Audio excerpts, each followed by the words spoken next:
This tunnel in Cornwall is 2,000 years old, and up above me is someone's back garden. We don't know what this place was originally used for, and we don't yet know if it was part of something bigger. But somewhere in the garden out there, let's hope Time Team can come up with some answers.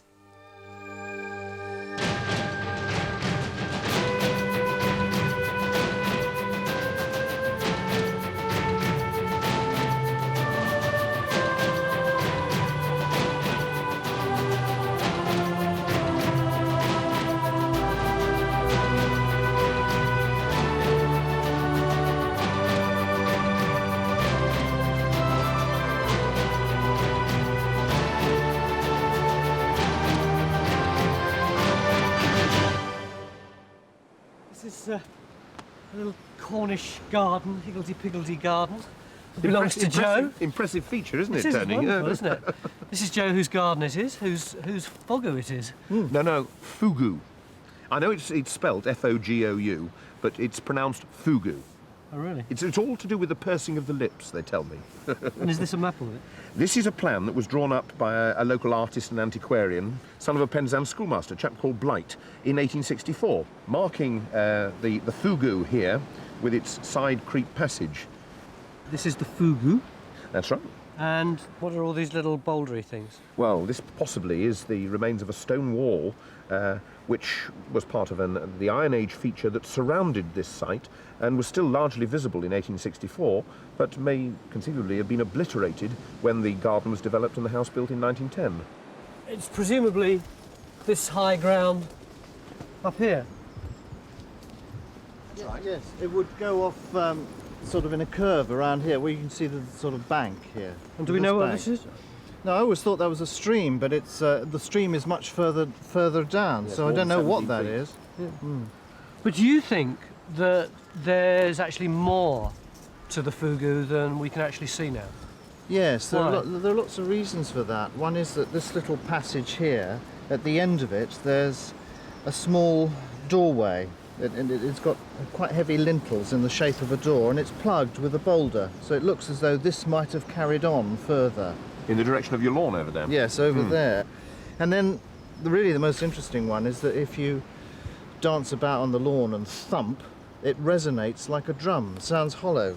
And indeed it does here, where we're standing. And if you... Yes. It sounds a bit hollow. Yeah.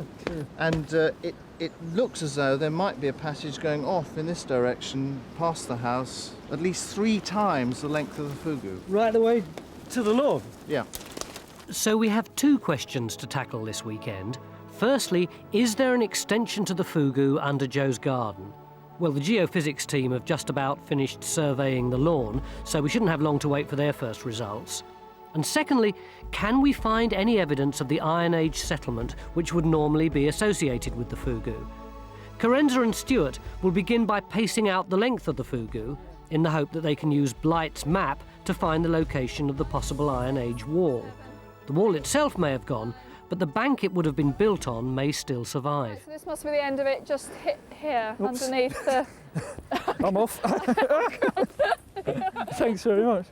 Keep well off that now. I think there's a hole under there. I'd steer That's clear proof, of yeah. it. Right, where are we?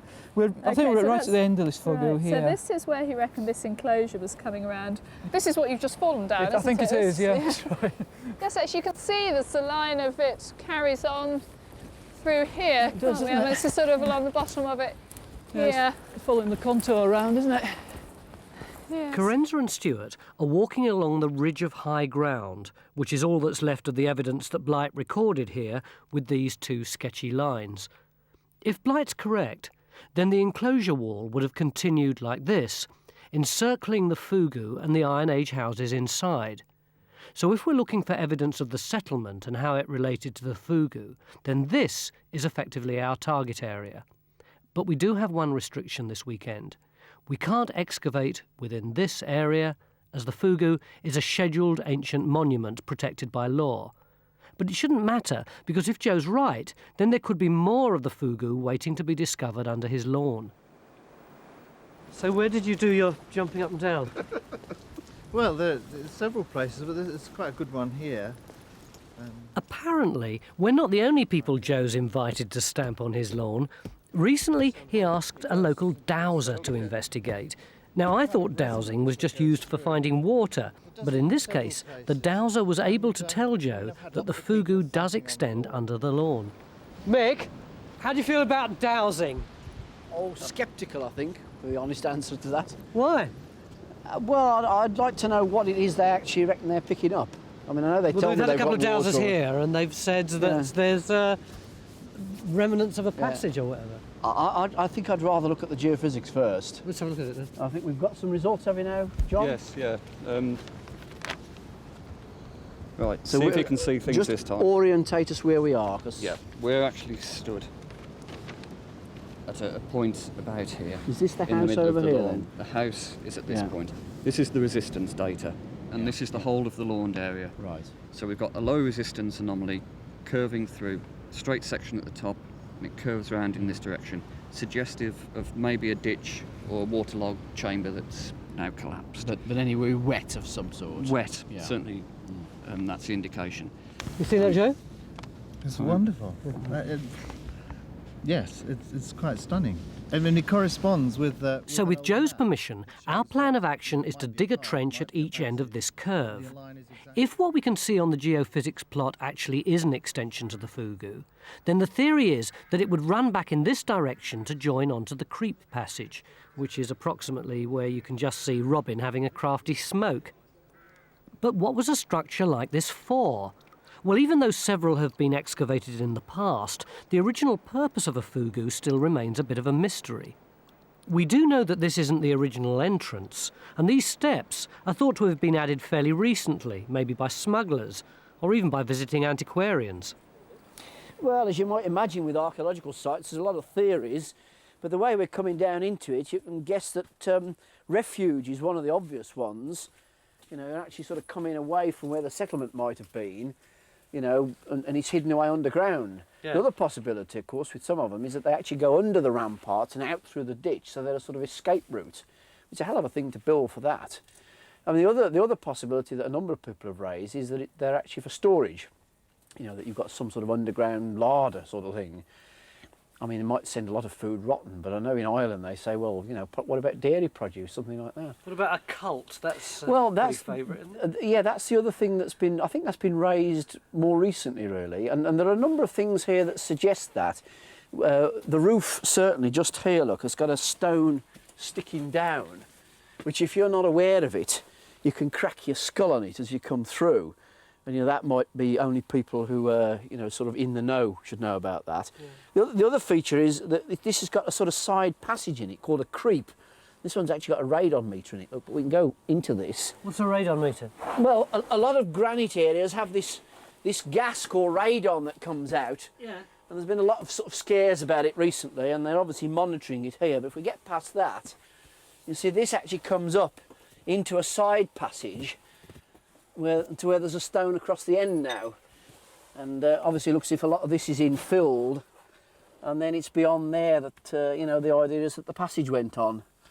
How old do we reckon this is? Well, again, it's difficult to say with a lot of them because of the excavations, but this one, the only ones we know in this area are about sort of 400 BC down to 1st century AD. There was one excavated at Caen Uni with that sort of date. There are one or two attached to courtyard houses round here, which are contemporary of the Roman period. So that's 0 to 400 AD.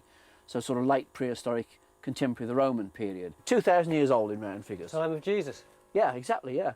But it's beautiful. It's a fantastic structure. There's no mortar or cement. It's just the weight of the stones keeping it up. Fugu apparently is Cornish for cave, and only 10 Fugus have been discovered in England, and all of these are in Cornwall. Living up there at the moment. We're number 3, that's our Fugu, and you can see how many there are in the immediate area. The black ones are the ones that are preserved, the hollow circles, if you like, are those that have disappeared. If you open up to a larger picture of Cornwall, even then they're all concentrated to the west of the River Fowl. And is this Brittany? That's Brittany, not far away, obviously. These are the souterrains, the underground passages and chambers and creeps of Brittany. And you can see that they're even more numerous in Brittany than they are in Cornwall. Are there any in other parts of the Celtic fringe? Well, Ireland is the prime example. They've recorded over 1,000 there. Indeed, I think something like 600 in County Antrim alone. There are positive hazard to ploughing. But it does show that this is a cultural experience that is limited to, as you said, the Celtic fringe. But the question at the moment is, are we going to find any more of this fugu under the lawn? Oh my God. Hang on, what's that? It looks like a water pipe. No. Where's Sue? Would this give you a signal? Yes. Would it give you a strong signal? Yes. Or put it like this, would it give you the signal that you had on your geophysics? Would it run in a straight line? The bit that ran in the straight line, I'm a bit surprised the sort of curve that we got on the trench. Smile on your face there, John. Is there a noticeable trench for the pipe? Well, we haven't cleaned it up yet because we've only just found it. But, are you the same depth as us? Because you obviously haven't got a water pipe, have you? You should have said. The water main. Well, But if it's going up in that... there we are. Got it. See it as well, look. And it's bending like the geofish shows, look. Oh, ah. Right. Well, I think that's quite good for locating pipe. Yeah. Well, A new job, I think. it explains what that is. Do you know anything about this, Joe? Is it sewage pipe, water pipe? It's not sewage, it's too small, but never come across it's it. redundant. I think it connects into an old system that no longer works. What I reckon we've got, when we put the probes in there, the current will flow into the ground and it will just shoot along the pipe.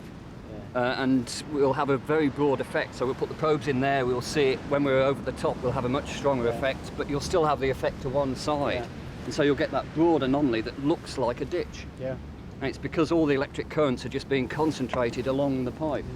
So that's why we thought we'd got a trench that wide. Experience the past like never before with History Hit's award-winning original documentaries and ad-free podcasts with our expert historians like Dan Snow, Susanna Lipscomb, Lucy Worsley, Mary Beard, Tristan Hughes and myself, Matt Lewis. Sign up for an exclusive discount using the link in the description and embark on your historical journey from the wonders of ancient Egypt and the life of Anne Boleyn to the rise of Napoleon Bonaparte and the discovery of Shackleton's Endurance. Get history wherever, whenever, exclusively on History Hit.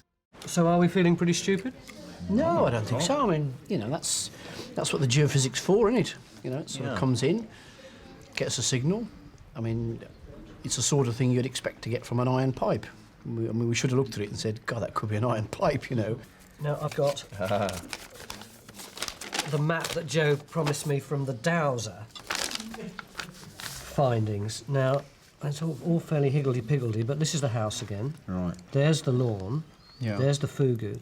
He thinks that there is some kind of tunnel going there.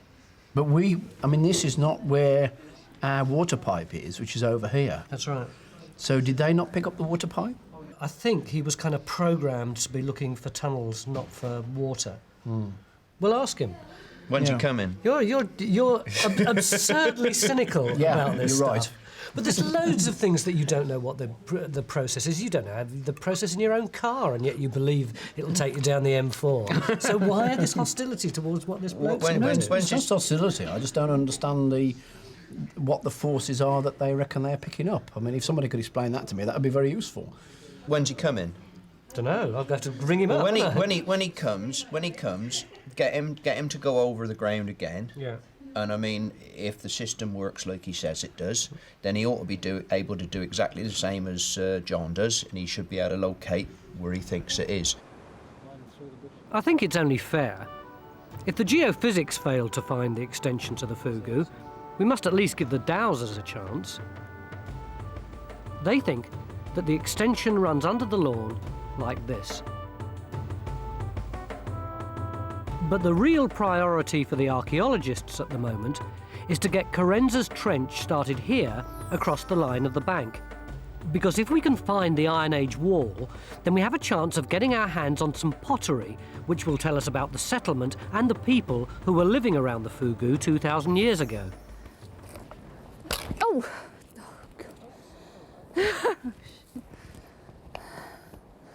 Is this yours? Mick, come here. Watch this.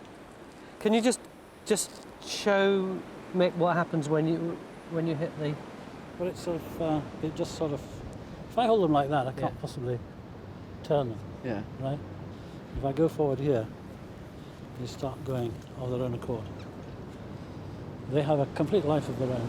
It's an extension of something inside. Yeah. A sixth sense, if you like. I told you it was scientific. Yeah, well, that's interesting, that. I mean, I just... I think Mick's going to need a little bit more convincing. But he is prepared to allow us to take some labour from his scientific trenches to dig our first New Age trench. As far as the other two trenches on the lawn are concerned, Trench 1 is more or less finished. We've reached the natural bedrock, the RAB as it's called. But as county archaeologist Nick Johnson is pointing out, Trench 2 will need to be extended because these stones may be the remains of a wall connected with the Iron Age enclosure. Meanwhile, I'm keen to try my hand at dowsing. Just keep what you're thinking in your mind.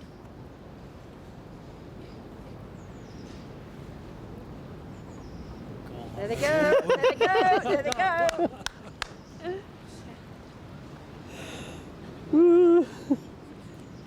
Scary stuff. With no time to waste, our New Age trench gets underway. And even I'm going to lend a hand on this one. Maybe our luck's changing. Perhaps we will find an extension to the Fugu. And who knows, maybe Carenza is just about to find the Iron Age wall that would have surrounded the Fugu and the settlement here. But what would that settlement have looked like? This is Chun Castle. It's a big sort of fortified settlement. It's one example of what there could have been here. I mean, personally, I just don't think there's enough space for anything like that. I tend to agree with you, but I mean, like this, I've got a quote that refers to 3 ditches, actually. A chap called Tonkin in 1702 mentions the site here as on top of a hill within a large triple entrenchment surmounting a hole which leads to a vault, which of course has to be the Fugu. I don't know, I'm still not convinced by that. It's the right date, but it's the wrong structure. It's the wrong type too of elaborate. site. It's not the right. It's not a defensible sort of situation either, really. No. I mean, personally, I think my money's probably on this. This is a sort of simpler enclosed settlement. Just one bank and ditch around it. They can be quite varying size, these banks and ditches. A few cattle byres. Yeah. It's a farmstead that's been made defensible, and where you find Fugus associated with these sorts of settlements, then you find that the Fugu tends to go underneath the rampart and exits into the ditch. If it is an enclosed settlement we're looking at, then this is more likely to be what it's going to be. Sure. The last And the right possibility, Joe, is that the other sort of settlement we get is these courtyard houses. These are much later, aren't they, Nick? These are Romano-British, so they're 1st century AD. But you do find Fugus with courtyard houses, although the Fugus were associated with earlier settlements and simply have existed right the way through. An existing site's been adapted in a later manner. There isn't really space, again, on the site for several of these, which are 25, 30 metres across within an enclosure. So this is a picture of the type of settlement we're hoping to find evidence of in Carenza's trench. But what about the extension to the Fugu? What chance do we have of finding that? Well, the Dowser's trench isn't looking too promising. We're not going to give up with it, but at the moment it's looking remarkably like the other 2 trenches on this lawn. In other words, devoid of any kind of finds at all. In fact, all the graphics team have had to work on this afternoon is this, which is based on a bit of 1950s flower pot found by Carenza, who's prepared to say it might have housed geraniums. Thank you, Carenza. So, end of day 1, and really it's only Carenza's trench across the bank which is showing any kind of promise. Beneath that power cable, we've discovered stones here that could be fallen rubble from the Iron Age wall, but we have to extend this trench tomorrow to find out. Mick, you're advocating that we should dig some more excavation trenches. Yeah. I mean, what do you call them? Exploratory trenches? Evaluation, that's the word, yeah. Is this just blind panic? No, it isn't. I mean, we're talking to Nick about this. I mean, if this enclosure that's shown on the early maps was around, you know, an Iron Age settlement site or whatever, then it's extraordinary that when they built the house, they planed everything off, which is what our 3 trenches seem to indicate, and presumably then brought other soil in, which is clean. You know, where's the soil on the top of the hill gone? Did it go over the edge? It may be that the only archaeology actually survives around the rim, in fact. But I think the strategy, I mean, Tony's querying, saying we're panicking. I don't feel We the least always bit panicky. panic at this point in the Well, I don't And feel alcohol panic. will cure that later this evening yes, anyway. I mean, normally we've had some reinforcement by now, but I mean, it seemed to me that, you know, this is how you set about a thing like this. You put your evaluation trenches in, you know, to try and work it out. We've still got 2 more days yet, remember? Okay, so this is the end of day 1. Mick's not panicking, Carenza is, but she says she always does at this time. The Geophys people have gone to another Fugu down the road, so maybe they'll come up with something tomorrow. Please, I hope so. See you after the break. Day 2. And having dug up half of Joe's lawn, we're now moving our investigation onto the area around Carenza's Trench, which is in this wooded area highlighted here. A garden like this makes it very difficult to see exactly what we're dealing with, but the news from our survey team this morning is that they're beginning to sort it out. Well, what we've done here is taken the early depiction on the Ordnance Survey map, 1905, when the enclosure was mapped. You can see that ring there? This thing here? That's right. What we think, we've located it in Carenza's Trench, and then we've hang on, just so it's disappeared now. You can't see that. It was flattened when the house was built. Yeah. But little bits of it survive as earthworks, which we were looking at yesterday, and that's where Carenza's put a trench at the top there. Right. And what we've done, we've transposed that and Blight's original survey there. We've digitised that into the electronic Ordnance Survey map with our survey that we did yesterday. Yeah. And look at this. You can see here, there's the Fugu, and this is the enclosure that was mapped by the Ordnance Survey, and that other red line is Blight's survey. What it's showing is that this enclosure is actually quite small. It never went through the garden here at all. In fact, it goes underneath the house and out. It never went through the garden? No, it never went through the garden. So we've been digging outside the enclosure? It's quite possible. I mean, it might be an enclosed courtyard house, something like that. Which means that we never had a chance of finding the extension of the Fugu under the lawn, because the lawn is outside the boundary of the enclosure. And one of the few things we know about Fugus is that they're always situated within the boundary of a settlement. So how does Hamish explain what happened yesterday? So why do you think that those rods moved? Well, there must be some sort of reason. We dozers don't have the prerogative of being 100% right, unfortunately. And I think there must have been some... part of it, I think, was my concentration probably went, my rational mind took over something. I didn't allow my mind to work properly. I'm not making excuses, mea culpa. I mean, this is something that just hasn't worked for us this time. Do you feel triumphantly vindicated, Mick? No, not at all, actually. No, I mean, I was very sceptical and cynical. Oh, I know you are, yeah. As you know, anyway. Yes, quite right. Yeah. Oh, well, we're all on a learning curve, Hamish, there, aren't we? and I'll find out. That's what it is. Yeah, we'll find I'm out just what going it to is. say water pipe to you once more. I don't have any problems with the water pipe. I wouldn't have. Well, I don't understand what happened. All we found in this trench was natural rock. But I can honestly say that the dowsing rods did move when I walked over here yesterday. But the most important task now is to widen our search around Carenza's Trench. So in addition to extending this excavation, we've also started another one closer to the Fugu, which is already revealing interesting large stones and could be a sign that this part of the garden wasn't disturbed by the building of the house in 1910. With Joe's permission, we'd also like to dig one more trench to confirm that the boundary of the enclosure follows the line suggested by our survey team, who are now busy adding the Fugu accurately to our map. Why would you have a big tunnel that's really...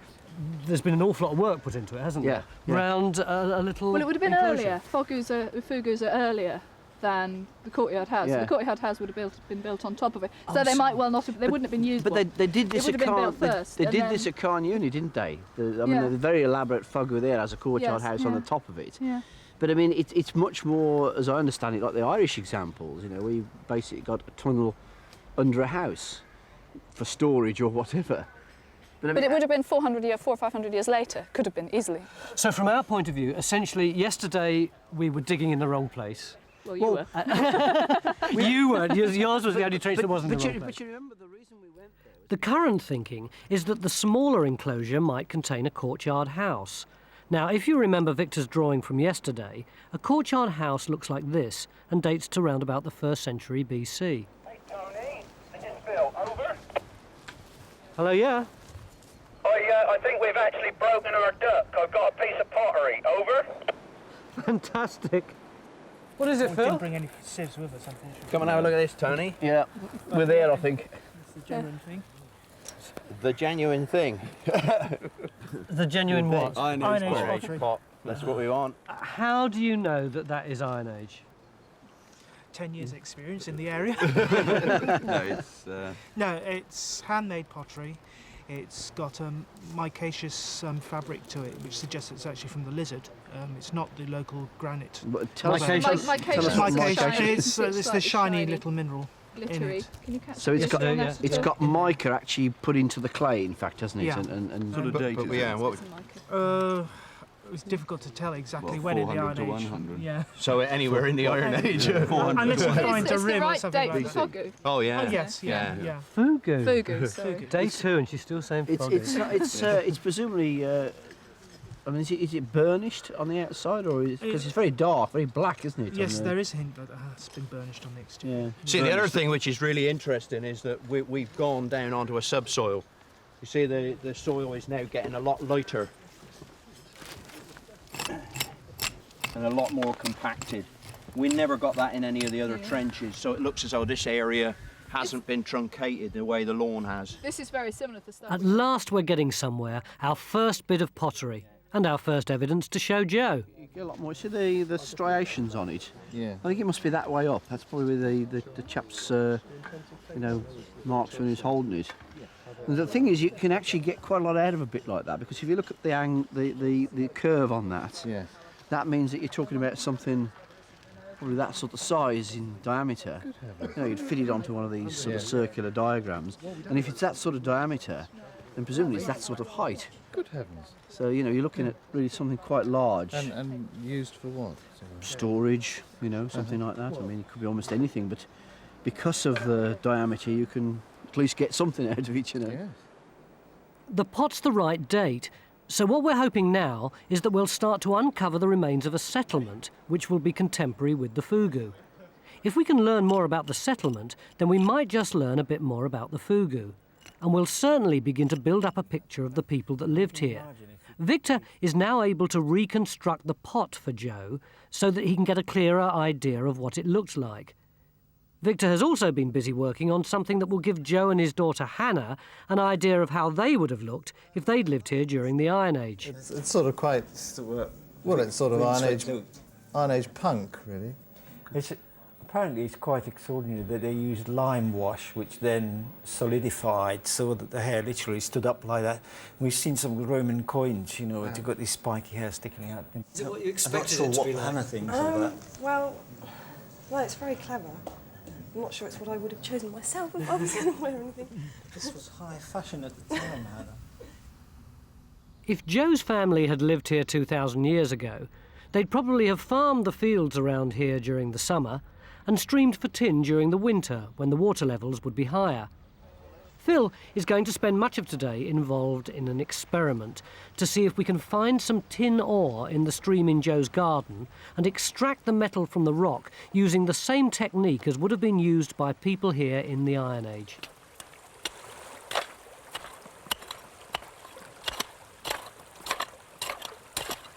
Do you want me to hold the pan underneath the rocks here and you can shovel it straight in? Yeah, that's a good idea. I'll chuck the big ones out, 'cause we're not going to get any big ones like that. Right. It's the gritty stuff we're really after. Oh, eh? So it'll be really, really small pieces then, will it? Yeah, I would be surprised if we got anything bigger than sand. Tin was a valuable commodity because it was needed for making bronze, which continued to be in demand long after the Bronze Age. So in fact, your ore then is just going to sink to the bottom. Is that the idea? That's right. I see. As you suspend it, the heavy particles sink rapidly. Right. And the lighter particles take a bit longer. And the stones just drop out? Yeah, I'm sort of doing two actions really. One is continually stratifying, and the other is sort of gently washing over the light material over the front end. You're not losing any ore out of it at the same time? Could be. You never get 100% separation. Right. I'll transfer to that little black pan, which is a bit more subtle. And swoosh it back, make sure we're not going to lose anything. So this is the moment of truth. Yeah, you can see all the light-coloured rocks, which are light in weight as well. Right. Going over the front end of the pan. So the ore is a black rock, is it? Dark in general. You've got some tin there, Phil. But is this stuff right here? Just up in the head there. That's where all the heaviest material is. And there's one or two. They've actually got some reasonably sized pieces in there as well. What? That, yeah. But that is tin ore? Yes. Brilliant. It's smeltable. Next to the lawn, workers started on our final trench, which is being dug here, in the only workable space along the line of the enclosure.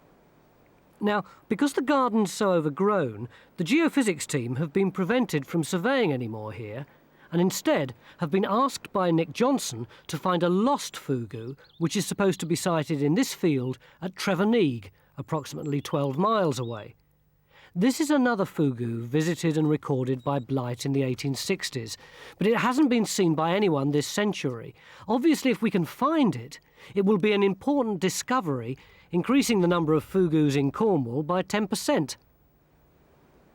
Meanwhile, back at our industrial site, Simon Timberlake is called in to help with the next part of the experiment. The tin ore's ground into powder and then rolled into mud balls to keep it together. Concentrated here. Right. So it's really rich ore, and that's the key to the success. And then how much sawdust? Just about, that's right. Enough? About that, yeah. Remember that tin smelts about 1,000 degrees centigrade, and we want to get the whole furnace really, really hot before we put the charge in. I'm still not sure about this separation of the tin from the ore. Well, the ore is tin oxide, yeah. Right. You take the oxygen out. Yeah, we're burning the charcoal at the bottom of the furnace. There's very little oxygen. Right. And there's it's carbon monoxide there, and so that's reducing the tin oxide. So take the oxygen out. Exactly, yeah. And you're left with a tin. Just tin, yeah. This primitive furnace is basically just a hole in the ground lined with clay, and the bellows are made from pig skin and were specially made for this experiment. Like any primitive technology, the key ingredients are time and hard work. So how long are we going to have to keep this up then? Oh, for about half an hour now. Half an hour to smelt it? Yep, just to make sure. But after about 15 minutes, we'll put another charge in. Right. But how are we getting on at our main excavation, Carenza's Trench? Well, in addition to discovering 2 more electricity cables, we're starting to uncover what we think are Iron Age structures inside the rampart wall.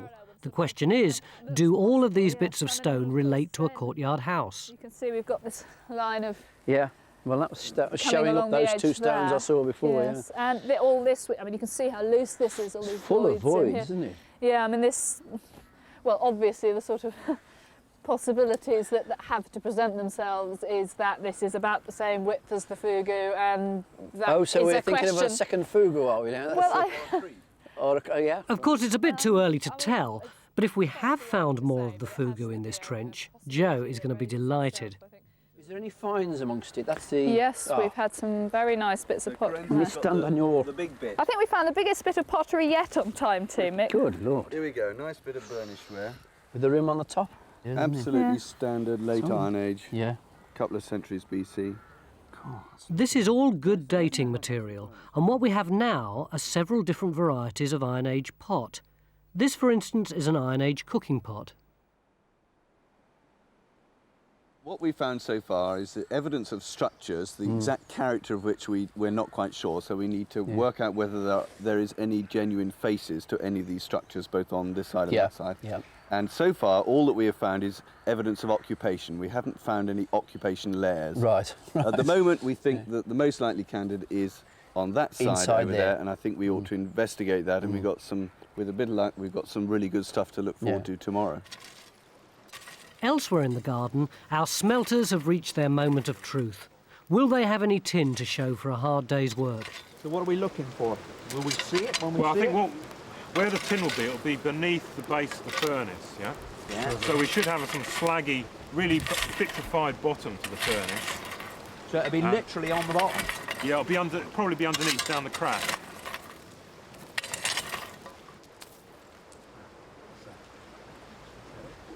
Ah, yes. That's it. Yeah. There's tin in that, it's metallic. Yeah. And we can try to cool it down by putting some water on, but we need to get it a little bit cooler first.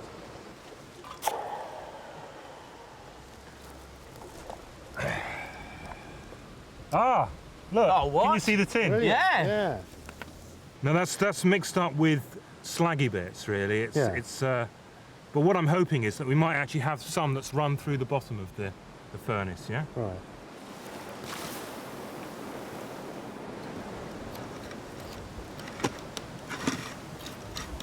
There. Oh, there. Put that on. Try to get this over here, Phil. Put it on this hammerstone, and I'll smash some of it up. Yeah. Try and get it on a nice flat spot.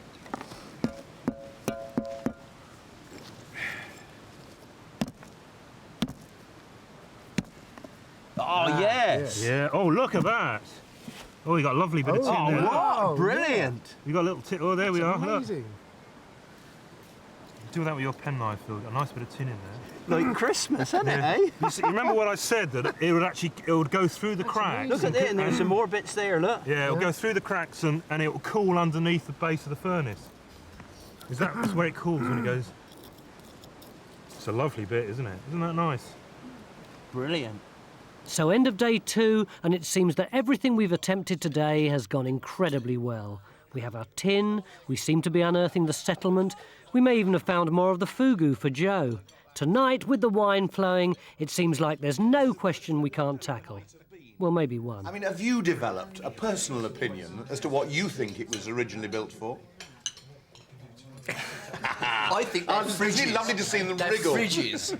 Right, because by the time we Stop trying to influence him. I think they're for some ritual purpose, of which I don't know. I have no problem with them being used as refuges and stores. At the same time, I don't think that a refuge and a store require that sort of structure in the first place. We've been talking for long enough. I think everybody on Time Team would like to say a big thank you to our good hosts for an excellent meal. And I'd ask you all to charge your glasses. Here's to tomorrow. Day 3, and once the important job of recording the archaeology has been done, today's business can get underway, and that is to make more progress with this trench. Can we work out what the structures are? Are these loose stones concealing the extension to the creep passage that Joe is still hoping to find? Well, there's only one way to find out.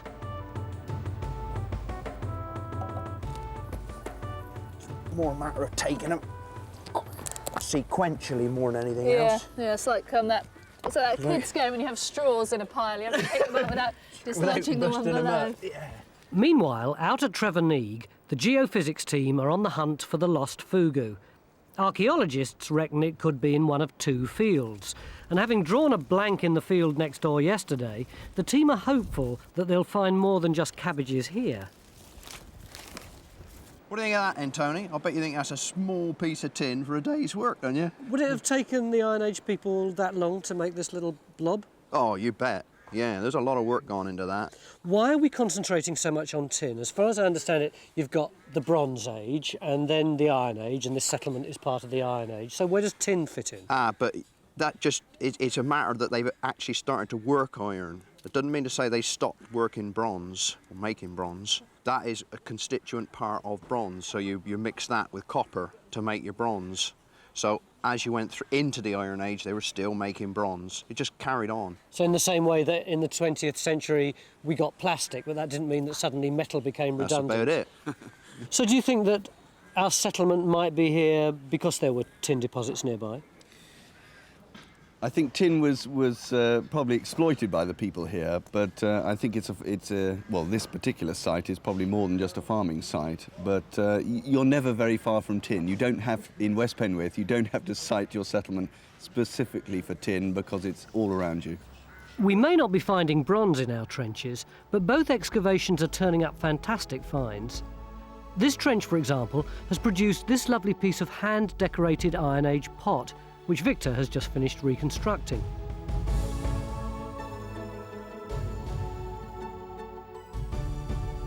In Carenza's trench, progress is being made slowly removing the loose stones, but the possibility of finding the extension is now beginning to look less likely. So could be all that loose stuff was infill for the path here. Yeah, I mean, we really got to get some other edges to it now. You just don't know about this other side. So no extension to the Fugu for Joe here, but we are now beginning to get a better understanding of the various Iron Age structures in this trench. Here's Carenza's original trench with the bits of stone found on day one. This rubble fell downhill from where the wall actually stood, which is where Carenza is now working. And at the far side of the trench, we think we're now beginning to find the remains of an Iron Age house. Oh, isn't this fascinating? Oh, Look at that. That's like that big stuff we had yesterday, isn't it? With the grits in it. That's it. Yeah, that's come out of the Big rubble. Storage jars, yeah. Well, That's the first bit we've had out of there. Yeah. That's quite exciting. There's some more there. Yeah. How about that? Yeah, then? look at that then. Difficult to see when it's dirty like that, isn't it? And the soil's dirty. Pottery, look. But imagine knowing that when you find a piece of dirty-looking piece of stone, that it's something that's 2,000 years old. Well, Joe's neighbours are clearly impressed, but what's important from our point of view is that all the pottery we're finding is too early to be associated with a courtyard house like this. Which means we're back to our first theory that our settlement looked more like this. And if we're right, we'll have made the rare discovery of an Iron Age settlement that's contemporary with a Fugu, hopefully getting us a step nearer to finding out why the people who lived here built Fugus in the first place. What do you think it was used for then? Underground swimming pool or to hide. To hide in it, yeah. We now have the geophysics results from Trevor Neig. Has John finally got something to smile about? Here we come. How are we doing then, John? Pretty good timing. Yeah. Oh, crikey. That's true. Do you think Tony will believe it? Yeah, no, he won't. I think it's a pipe trench. Yeah, I mean... That's brilliant, isn't it? Just what we expected. Enclosure ditch, really clear magnetic anomaly, and then the Fugu coming off at a slight angle. Which marries up exactly with Blight's plan of 1867, boundary ditch, and Fugu coming off like that. Even the little break, you know, with the narrow doorway that he recorded there. That's fantastic, isn't it? I mean, this has been lost. How long, Nick, since the... 1867. 67 is the date of Blight's paper. So it's been lost for 100 years. No one else found it after that. Good to see it again. So a real success with geophysics, and the Fugu at Trevor Neig officially back on the map. And it's possible we may have some good news for Joe, too. For although we couldn't excavate the Fugu in his garden, it hasn't stopped Stuart taking a closer look at the structure itself. Stuart, what have you come up with? Oh, something really exciting here. What I've done is mapped out where the side passage is underground. Yes. And related it back to the surface using the entrance down there as a kind of key mesh to it. And what I've done is laid out the actual angle. That's the blocked end just down there. Yeah. But just set in from it, there looks like there's an odd joint underground. And I didn't really get a chance to examine it very carefully. But when you come up to the surface, there's this boulder sticking through. This is what caught my interest earlier on. Yeah. Which is exactly where we were on the first day when you said to me, go like that. Yeah. It sounds hollow. Yeah, good. So you really think, from your surveyor's perspective, that there's the possibility that there is some more tunnel going in that direction? It's a possibility. That alignment looks quite interesting. What do you mean by a joint underground? Well, the stones put together very awkwardly, so the stone's being pushed in. Pushed it, blocking something. It's possible. These stones could, of course, be garden stones, but equally they could be the tips of large stones which go deep into the ground. And it's hard to ignore the fact that they seem to line up with what could be a blocked entrance to the creep. Of course, it's frustrating that we can't dig inside the scheduled area this weekend, but we can't complain. We already have enough to deal with from our excavations in the rest of the garden. Nick, come and have a look at what we've got here. This trench, for example, which has so far failed to find the enclosure wall, is now starting to produce last-minute important evidence. Oh, crikey, yes, it's smooth on one side, isn't it? See that, Joe? It's rather like the one you've got already, isn't it? Another quernstone, is it? Well, the rubbing stone for, yeah. Where's that come from? This has just come out of the slight ditch that there is here, cut into the natural, roughly on the line of the enclosure. Yeah. It's absolutely fantastic. It's really lovely, nice. This isn't it? trench has turned up some really nice things as well, because it's been a bit dispiriting, I think, working on it. What we found here is half a saddle quern, which would have been used for grinding things, mainly flour for making bread. And because it was found with Iron Age pottery, it's actually a very good indication that people were living here and preparing food during the Iron Age. So we've now got this in a securely dated context. I mean, they're not very easy to date, apart from If you've got that. half of it there, then the other bit ought to be in there somewhere, shouldn't it? Yeah, unless it was broken in the Iron Age and they said, oh, Thrown damn, away we in chucked the other disgust. piece as far as they could. Oh, a bust one. You know, I mean, the stuff never is there, is it, next to what you want? This trench is also beginning to reveal evidence of burning. So this could be a hearth, which is showing up as a charcoal stain against the lighter natural soil. It's hard to believe we didn't find anything on day one, because we now have a total of 60 sherds of pottery, amongst which are 5 or 6 different types of Iron Age pot. And what's amazing is that these storage and cooking pots, along with the flour-making equipment, represent the complete domestic toolkit for an Iron Age house.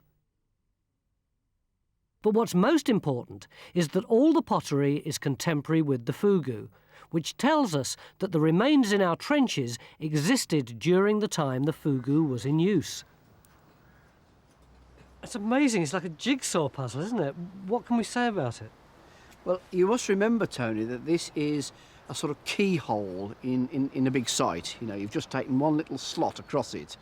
So that rather like if you dug a trench across your house and it went across the living room into the hall, it would be difficult to reconstruct the rest of the building from it. Yeah. But if you went to a lot of the prehistoric sites in this area, there'd be masses and masses of these interconnected walls like that.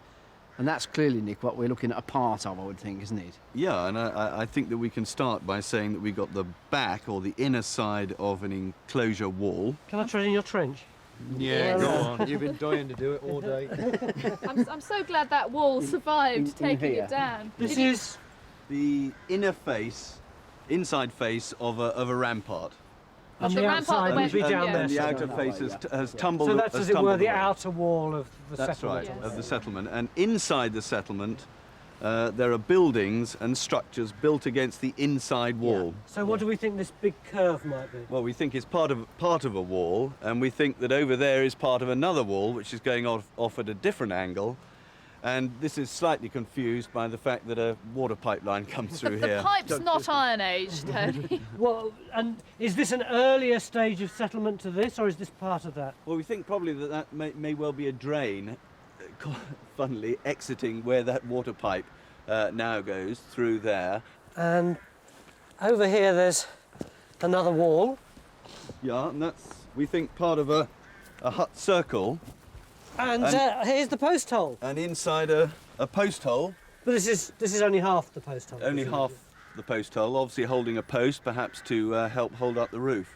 And here are the perhaps remains of 400 years of rebuilding, living and rebuilding behind a rampart associated with the Fugu. And the important thing is that the vast majority of finds are entirely Iron Age in date. And the Fugu, of course, occupies an enormous area of this enclosure.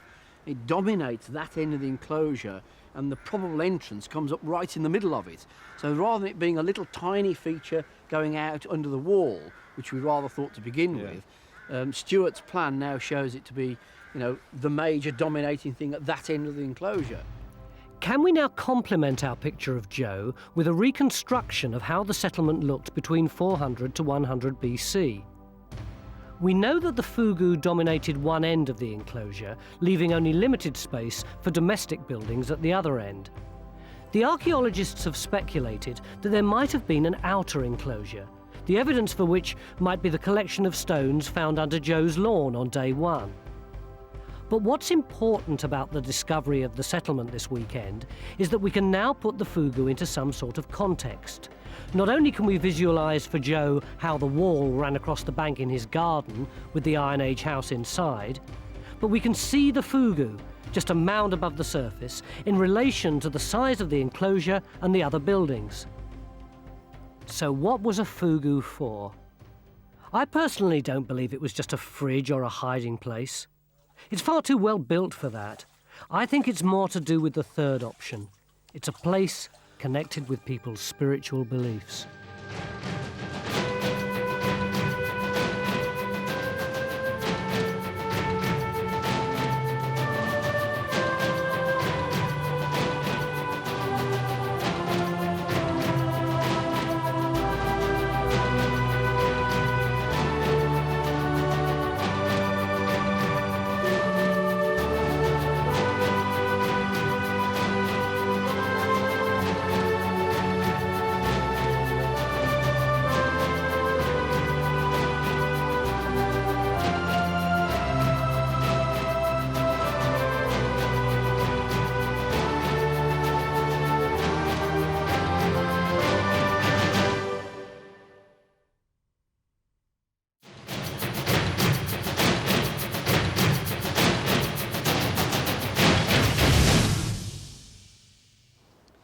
This is Gear in Cornwall, right by the Lizard Peninsula, and this massive field is part of one of the county's most impressive hill forts. You can see its shape from this aerial photo. It's a huge 18-acre field surrounded by a bank and ditch. In fact, it's so big that an antiquarian visiting here in the early 20th century thought that it was the remains of an Iron Age city. And look at this. We appear to have another hill fort, and this one seems to have two enclosures. And as you can see, it's right next door, over there. This is Cavallic, and when the same antiquarian, Charles Henderson, visited here, he wondered whether this fortress, as he called it, might be the place where the Iron Age people ran to when they were under attack. The problem is that even though these are two of Cornwall's best preserved prehistoric sites, no one knows anything about them. We don't even know if they're from the same period, and that's why Time Team's here. We've been given the rare opportunity to find out whether these two sites are both Iron Age, and if so, what was going on here 2,000 years ago. It's a tall order. How much can we find out about these two hill sites in just 3 days?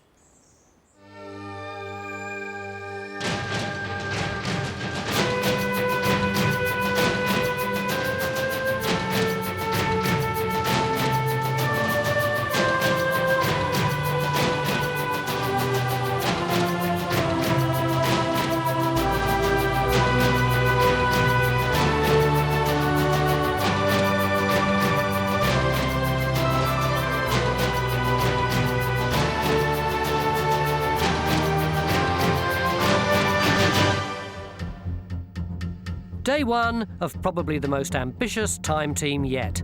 2 scheduled ancient monuments to investigate. At the bigger site, Gear, 4 acres of the 18-acre field have been ploughed, ready for a new crop. So we're seizing the opportunity to search this area for finds by field walking. Although I'm not going to admit it to Mick, I can't help but be impressed that so much work's already underway. As usual, Geophys are busy trying to detect what's under the ground, while Henry's doing a GPS survey, which will allow us to make a 3D model of this hill fort. Mick, it's 9:45 day one. What's going on? What's all the frenzy? Well, we've got a great opportunity here, Tony. There's 2 scheduled ancient monuments. There's never been any work done on them. There probably won't be any done in the near future. So we've got to get as much done as we can. Look, this one alone is 18 acres. I know.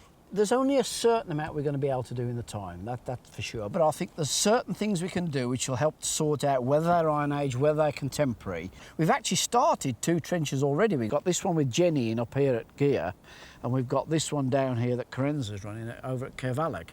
If we can get to the bottom of the ditches of those, we can find out if there's any dating material. Hello, Jen, can you hear me? Hi, Tony. Have you started digging already? Yeah, we definitely have. We've already got Gary and Charlie roped up on harnesses and hanging off a tree. And what have you got so far? Well, at the moment we've just cleaned up, we've got rid of all the vegetation and we're getting rid of the modern build-up on top of the rampart so we can see what's there.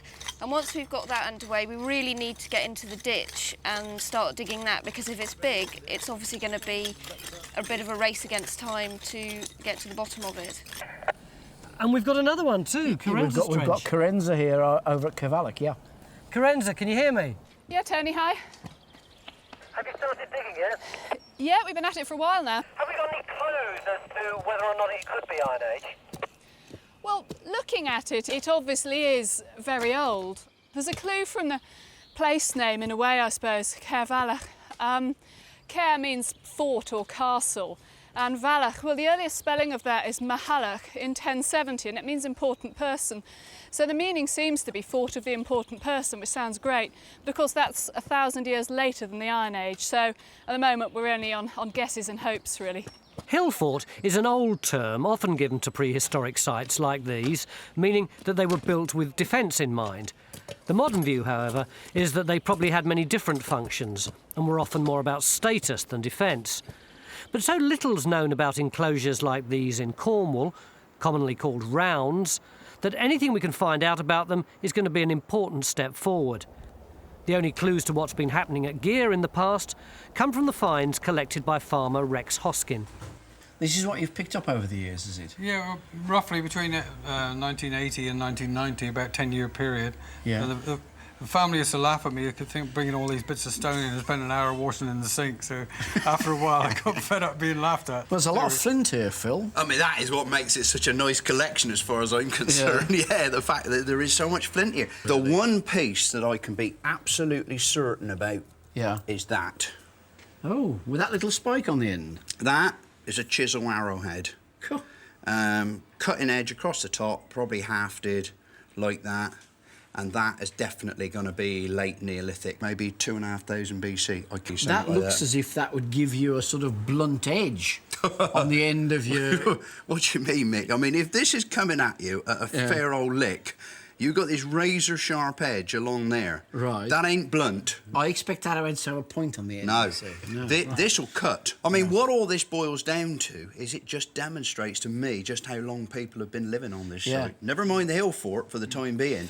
People have been living here for thousands of years before that fort was built. So when we get to the... But it's this selection of Iron Age pottery, lumps of iron slag, and also items like this Grison stone bowl, a copy of a Roman ceramic bowl, that have prompted the idea that Gearfield was busiest in the Iron Age and Romano-British period, something like 2,000 to 1,800 years ago.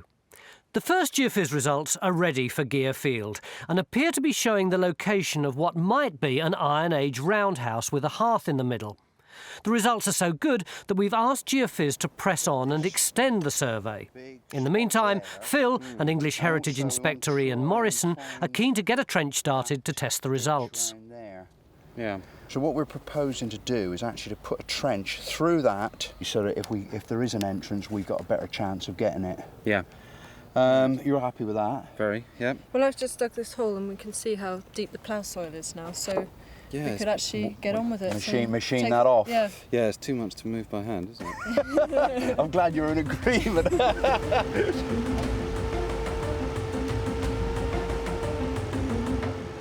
The plough soil here on top of the hill is only 9 inches deep, so it doesn't take long to carefully expose the first layer of archaeology. There, look, there it goes. A decision's made to widen the trench, and straight away Phil's got more to shout about. Hey, Ann! Have a look at this. Look at that. Look, wow. There's an enormous bit of pot broken down through there, so that's in situ. Oh, look, here it goes again. Look, there it goes. And it's burnished as well, isn't it? Look at that.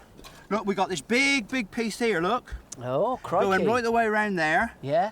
And in there, look, and then there's this bit here. Is there another bit over here? That's right, yeah. Ah, so you got the complete pot Well, there, I don't know. That bit we've dislodged. Oh, wow. This is Iron Age, yes. Going on into the Roman. Yes, it's definitely not Bronze Age. No. It's looking promising. Could we have a complete Iron Age pot sitting inside a roundhouse? OK, Ian, you're working well. Phil's job now is to carefully widen the trench even more.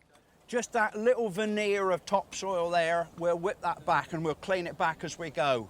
With 2 sites to deal with, the Geophys team started early and did their survey at Caervallic yesterday. As you can see, it clearly shows lots going on in the outer enclosure, but initially a trench is being opened up here to investigate the strongest signals in this area. You can see here that we don't really actually have very many structural type anomalies in this area at all. And as you say, we've got a nice group of pit type things here, tucked up against the bank. I mean, we're very tempted by all of this over here, where there's obviously a lot going on, but we did feel, having opened one trench over the rampart ditch on this enclosure, we really need to finish investigating this, really, before we start looking at that other enclosure. So we're hoping for some dating evidence from here. Well, that's what we really want from this enclosure, is some dating evidence from one or other of the trenches to give us any idea of how old it is. These monuments are schedule monuments, scheduled as ancient monuments. The long-term aim is preservation of these for future generations. Fundamentally, yeah. And yet you seem very keen to learn more about them, and to do that we've got to dig holes in them, which is destroying them, isn't it? Well, it is. I mean, but it is a common misconception that schedule monuments should be fossilised, should be preserved and not touched. It's extremely important to realise that scheduling is more about protecting it from these sites from development, from erosion, from the gradual loss of archaeological information without any record. I mean, of course, we've got to preserve large amounts of these sites for future generations, because you know how archaeological science has developed over the last few years. But you said a large proportion, rather leaving the idea that you should always sacrifice a little bit to learn something. Well, you know, what is it for? We need to understand about more about our past, because if you don't know what's there, how do you decide how best to keep it? The ploughed area at Gear has been divided into 5-metre squares, and we're hoping that a systematic search will show up any concentration of finds. Bronze Age, flint thumbnail scraper. Have you got anything Iron Age so far? Nothing really to speak of. We've had, I suspect, probably about 20-odd pieces of Iron Age pottery now. What's this? Just found it. Is that Iron Age? Is that Iron Age? That is certainly Iron Age pottery. There you go.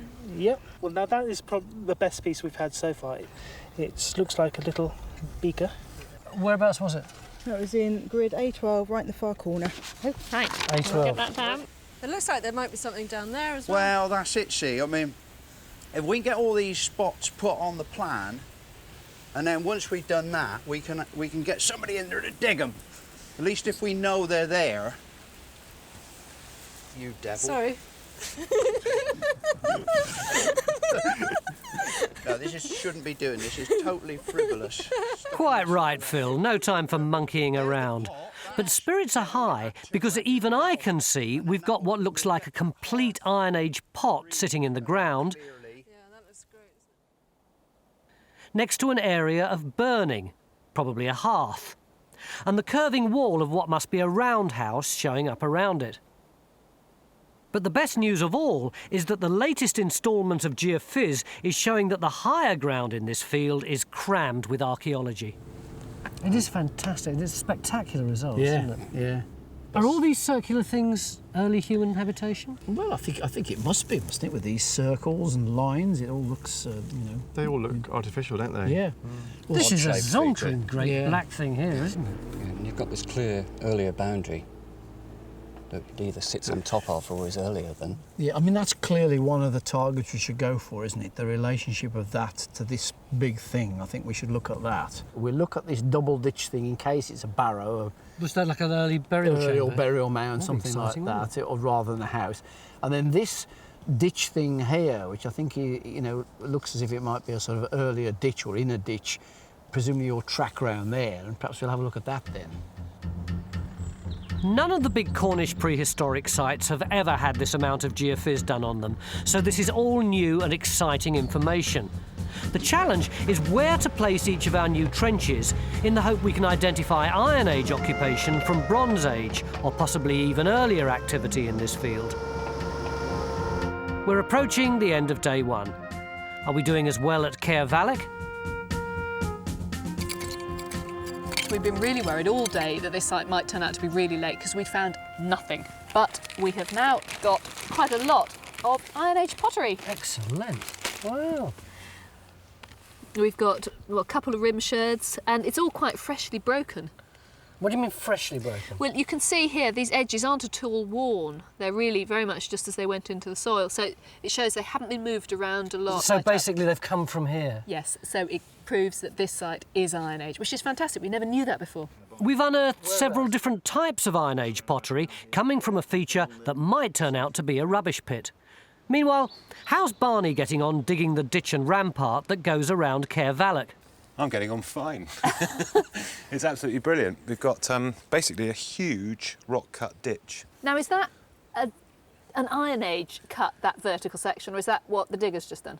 No, this is... I don't know whether it's Iron Age, but it's certainly old. It's of antiquity. This is the original ditch cut going straight through bedrock.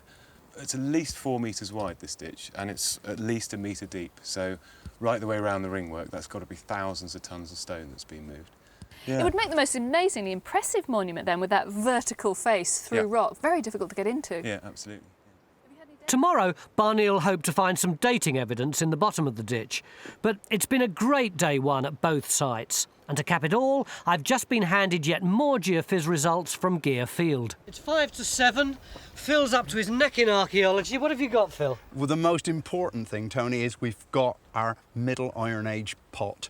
Look at that. It's a beautiful rim. Middle Iron Age, probably about 300 BC, and it comes from our Iron Age roundhouse. What part of the Iron Age house is that? That is the foundation trench, and here is the doorway. So tomorrow we'll take out some more of the foundation trench, we'll lift the pot over there, and we'll start digging the hearth as well. Gentlemen, before we knock off for the evening, have a look at this geophys. Oh, dear. Well, that's amazing. There's going to be some real hard chatting about where we do on that, isn't there? It is fantastic, isn't it? Do you want to see it properly? Beginning at day 2, yesterday evening, I rather unfairly failed to show you our geophys results. Look at that, isn't that pretty? Virtually all of this is human activity, and most of it appears to be prehistoric. This little thing here is what we're excavating over here, and it looks like it's an Iron Age hut. But over here, we're having a meeting, because with all this stuff going on, how the heck do we choose what to dig and what we just leave alone? After all, we've only got 2 days left. Mick, so much lovely stuff and so little time. Oh, no, that's what we're discussing. Well, we're digging here, of course, this is the big trench. And we've got one in there that's not producing a great deal. Yeah, but you've not gone deep enough. No, yet. OK, so we need to do more there. We'd already decided we were going to do something across this double ditch thing here. So, you know, those 3 targets are on. Yeah, I mean, I think the problem is, isn't it, that we're not looking at one phase of occupation here, we're looking at several phases, and it's very difficult to understand exactly what we've got. And what we really need to do is to try and extend the area of geophys before we actually start to make concrete decisions on where to put the next trench. So we're going to do even more, John, down here in this funny little bit? Well, it sounds like it. One reason for waiting for more geophys is that they might get even clearer results on the lower slopes of the hill, where a build-up of soil may have protected the archaeology from plough damage. But surely the rest of the field can't be as good as this, can it? Meanwhile, Jenny and her team are making great progress excavating the ditch and rampart to find out how and when it was constructed. While what seems like miles away in the ploughed area of the hill fort, the archaeology in our roundhouse is much easier to see without the full glare of the sun. You see there's a distinct red line, which comes along there. Right. It's very heavily burnt there with the black.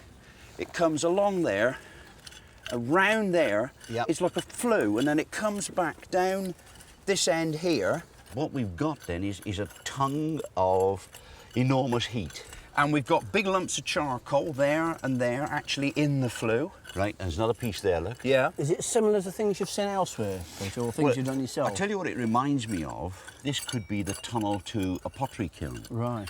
Possibly. Right. But is that the sort of thing you're going to have in a building? Not inside a building, but then we're looking at so many phases, aren't we? Peter's suggesting that it could be the remains of a kiln, perhaps something like this, and not a straightforward hearth where the cooking would normally be done. one thing's for sure, we definitely have a complete Iron Age pot sunk into the floor of the house. I mean, presumably this could have fallen in. It's exactly the same fabric. Oh yeah, like that. Yeah. So it's... Carl! That's the man. Oh, yes, that looks like it is southwest decorated ware. Southwest decorated That's ware. exactly what my response was going to be. So we're talking about Iron Age? We're definitely talking about Iron Age. Yeah. Between sort of 200 and 100 BC, I'd say. Wow. What's amazing is that the archaeology is so close to the surface, something Rex is well aware of. When we asked Rex how deep the archaeology was, he said 9 inches. Yeah. And how deep is it? Well, it's about 9 inches everywhere we've looked, yeah. That's right. And what's happened is Rex hasn't ploughed very deeply at all. And you can tell that from the finds that we're picking up in the field. So you've done no more damage than well, hundreds of years of ploughing over the site. That's what I think. In the past, we got a picture of an old steam plough here. Oh, yes. And I think this is the beast that did most of the damage about 100, 150 years ago, when they'd have a steam engine either side of the field and winches plough from one side to the other. And they used that to actually bust up ground as well, didn't they? And the problem is that the modern tractors these days that they use in most of the country where they're intensive farming, they tend to go deep. They tend to break into the subsoil and pull it up and destroy all the archaeology. Whereas Rex doesn't use the bigger machines and has been very careful to stay above the archaeology. At Caervalach, we've discovered Iron Age pits in the small enclosure and an impressive rock-cut ditch surrounding the site, but so far we've found no sign of any roundhouses. Carenza's now turning her attention to the outer enclosure, where we've got lots of intriguing geophys signals. But it seems to be within a complex of other anomalies. So there's so much going on in this area of the site, in complete contrast to that. Totally, absolutely. And to be honest, I really don't know what's happening here. This is the only way we're going to find out if the outer enclosure was occupied in the Iron Age. Meanwhile, at Gear, the delicate task of lifting the 2,100-year-old sunken pot is about to begin. The difficulty is, of course, I'll have to get in behind all the bits. Yeah. And then hopefully, as we lift them, we can lay them in the tray in their relative position. So instead of just having a load of pot just bundled in, it will give us some idea. When you're removing pot like this, if ever you break a bit, do you beat yourself up, or can you feel relatively philosophical about it? Generally, I think I'd probably want to beat myself up.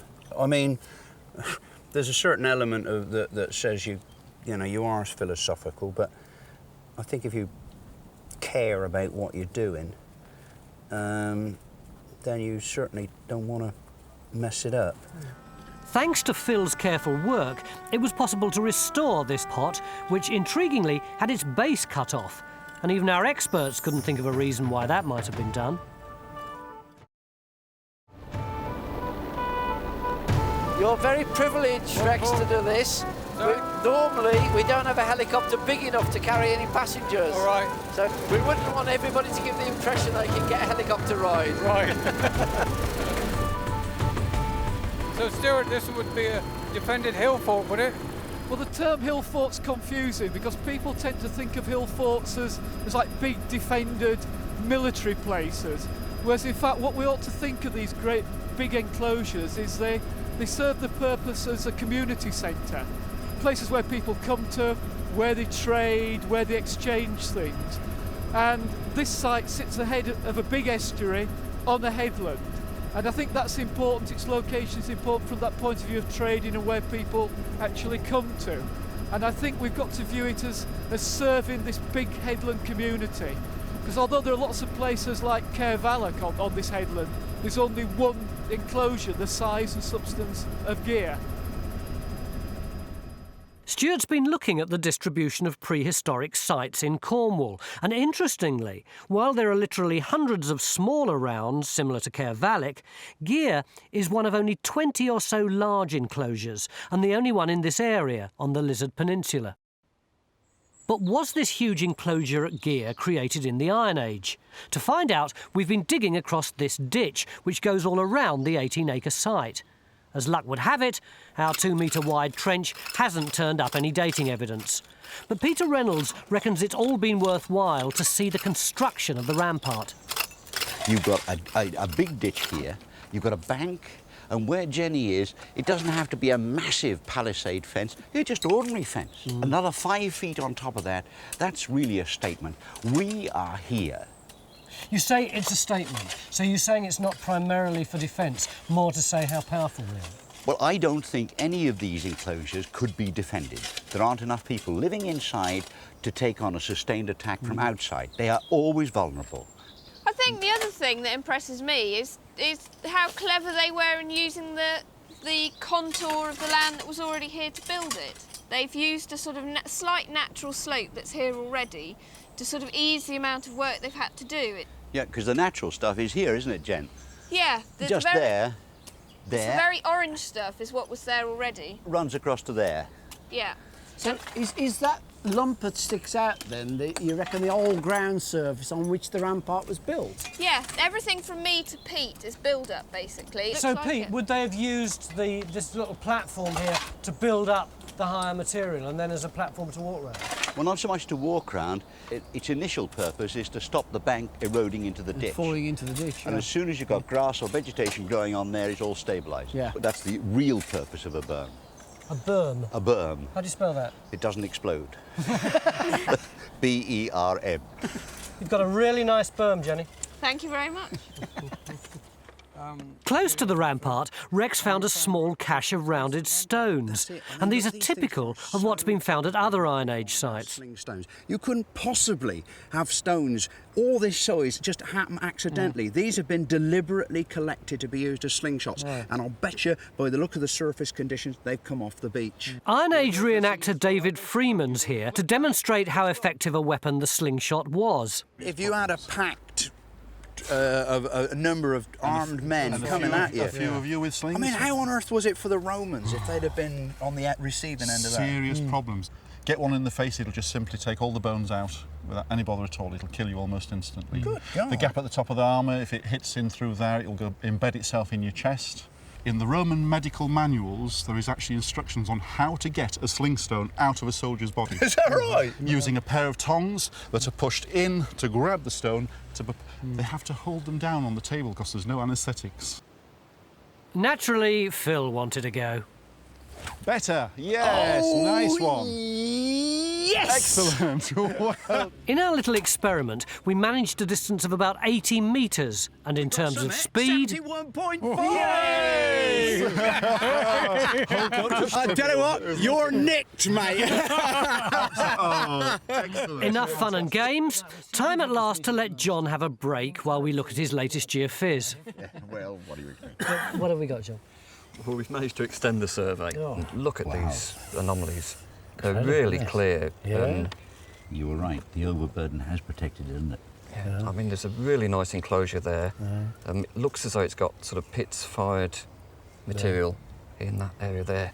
And then this stonking ring ditch with a sort of annex on the side. And you've got, these are presumably still the later, the more modern field walls, like the sort of thing you see with bushes on the top and everything. Yeah. If you see this irregularity around here, and there's another linear feature here, and if you see there's almost another one there which seems to respect both, joining up, which suggests to me a possible field pattern. But the uniformity of the circle there is almost certainly structural. So presumably we're looking at a round house there, and this is some sort of farmyard or enclosure. It doesn't have to be regular, does it? Yeah, no, that's right. So I think if we're talking about a trench, we ought to be going in there and ignoring that. If you follow my finger here, we've got some kind of internal division which comes down round the slope and almost respects that roundhouse there. Yeah. And the curious thing is that all of the round features are within it. There's none yet, as yet, that come outside it. So why might that make this one of particular interest? Well, because we can get the relationship between the two. It's almost like killing two birds with one stone. I could buy that if we were trying to, hit two targets there, see what happens with that in relation to that one. But I still think that's probably where we should start. And we've got a couple of hours left of today. We can get quite a lot done on that. A couple of hours? It's only 5 o'clock. Hell's teeth, when do we ever stop before 7? It's light to 8:30, isn't it? It's light to 8:30, John. That's good news, isn't it? We're going to hold off digging this until we get more geophys about this area, which might be part of a settlement that's earlier than Iron Age. This trench, in the meantime, should establish if we've got Bronze Age activity in this part of the field. And it isn't long before we've got our first clue. What are you thinking? I'm hardly an expert, but see the coarseness? I know. You're fabric, obviously, all the fragments in it, and the fact that it's much thicker and the way it's been fired.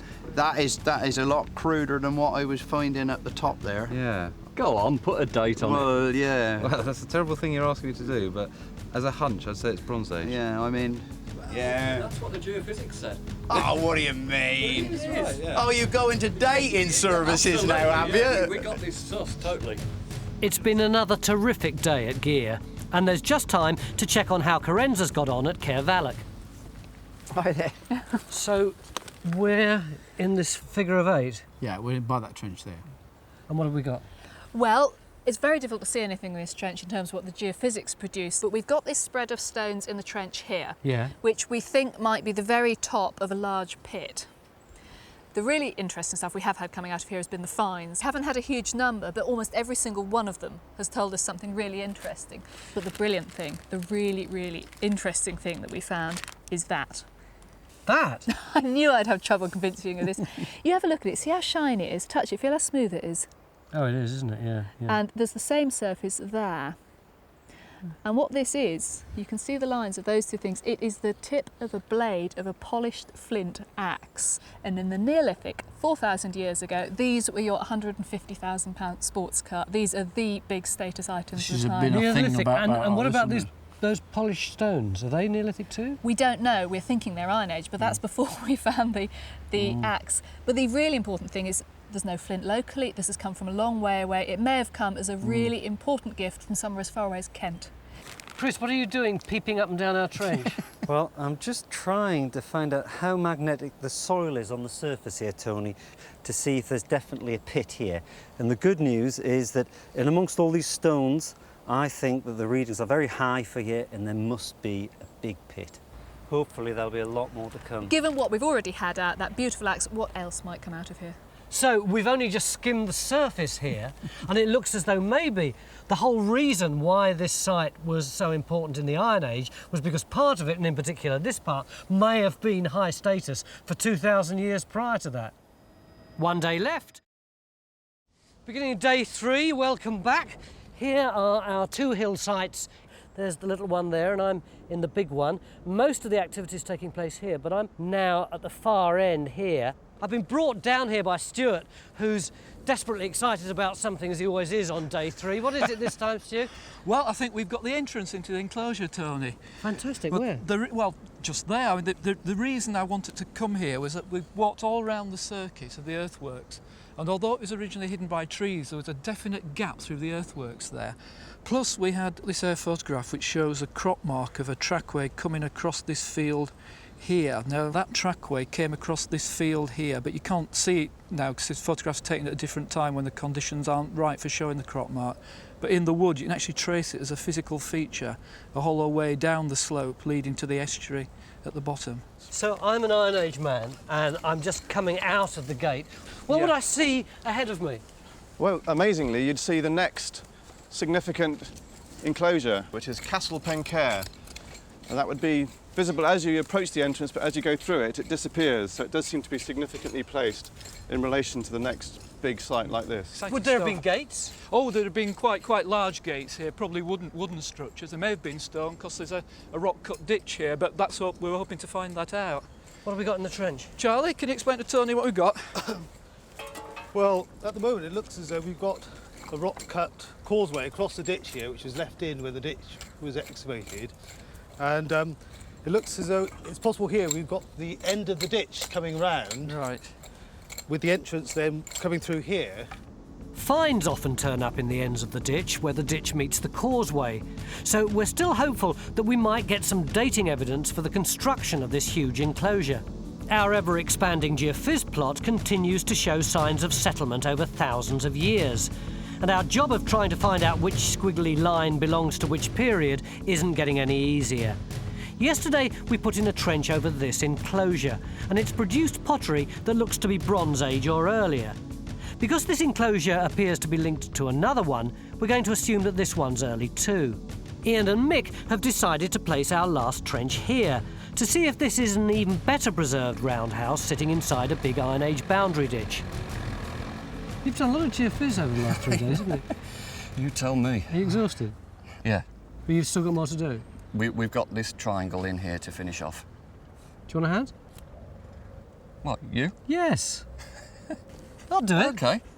What you've got to do is walk in a straight line between that double peg and that double peg, 20 metres away. Yeah. That actually controls the speed at which you walk. Yeah. So at the start, it's all switched on, set up.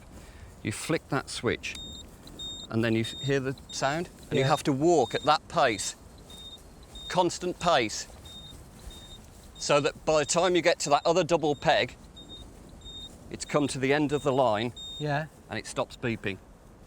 Why do I have to walk at a constant pace? Because it's taking readings automatically, and it's on a timer basis. So as you walk along, it's actually measuring the magnetism in the soil. Yeah. And so if you went at different paces, we wouldn't know where you were. Right. And keep it a bit closer to the ground. Right. Off we go? Yep. Faster. Aim for that double red peg.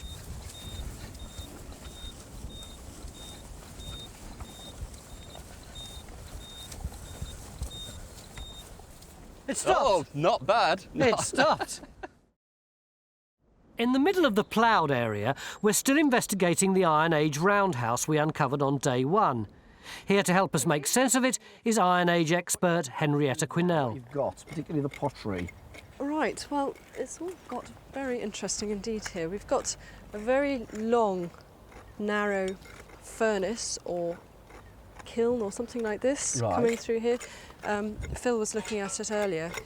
All we found is a red patch here, but it's now turned into this very long structure. And we've been getting bits of pottery out of it like this.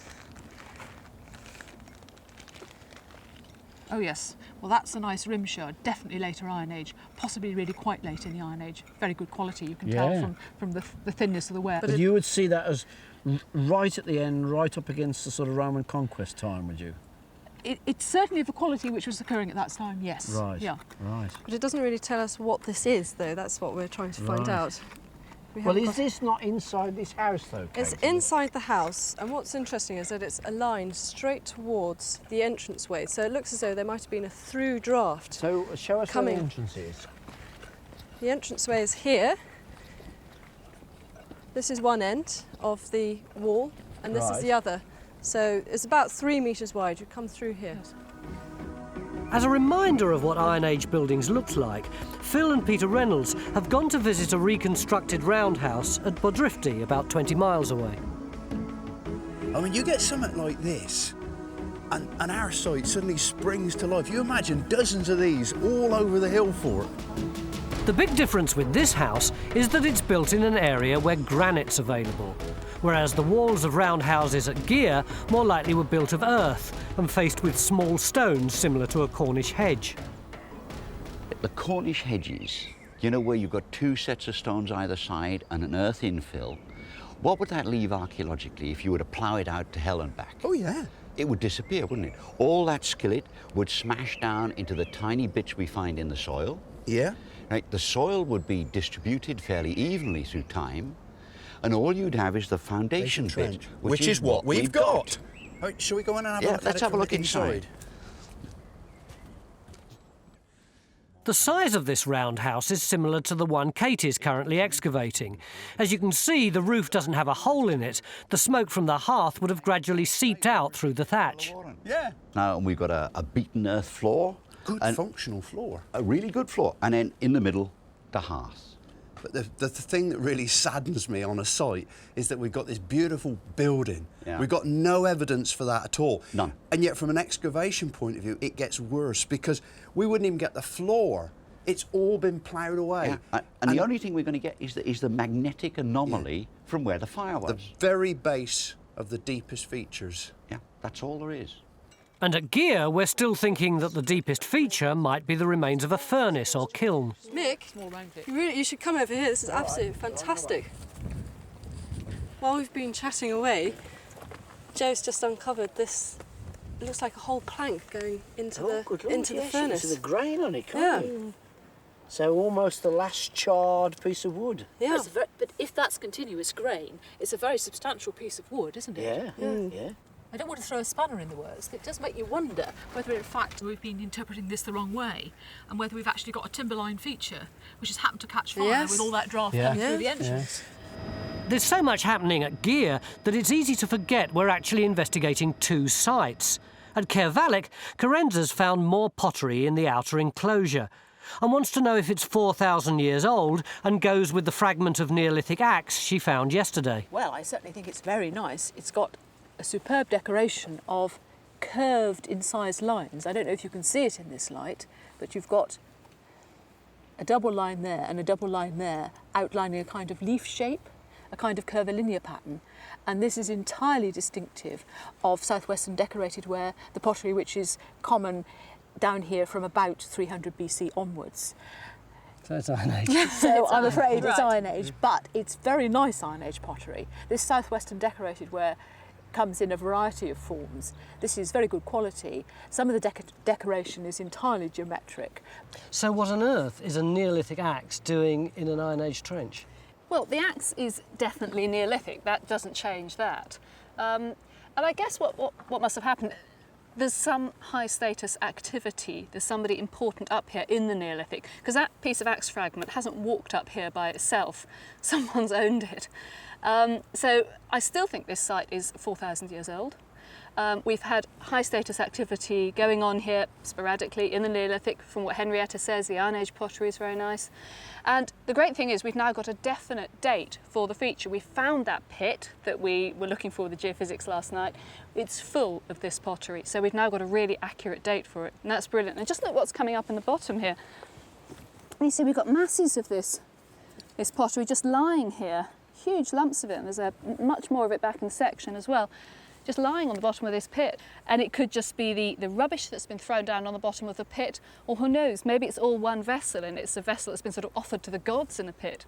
But rubbish or gods, it's Iron Age. It's Iron Age.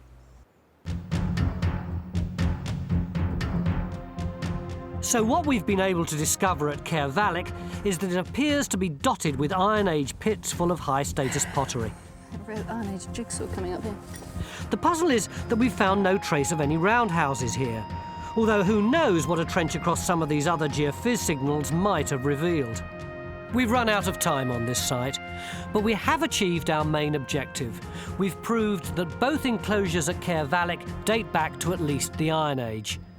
And although Barney wasn't lucky enough to find any dating evidence in this trench, he did establish that it had an incredibly impressive ditch cut through sheer rock, suggesting that this must have been a place of some importance in the Iron Age. At Gear, not only are we building up an incredible map of archaeology, but we've got the field walking results, which can be cross-referenced with it. And of course the pottery is interesting because in areas that we haven't been able to dig, we've got great concentrations where there must be other houses and other occupation, particularly down that area. Katie, meanwhile, has forgotten all about kilns and is excavating what's clearly a plank of Iron Age wood in the centre of our original roundhouse. There's a plank of wood going along the bottom here, which might have been pierced by holes that held up wattling. You can see the thinner sticks here and here. Yeah. And there's some over the other side there, which might have been used as a partition wall in the middle of the roundhouse. Pete, does that make sense to you? It doesn't make nonsense, that's for sure.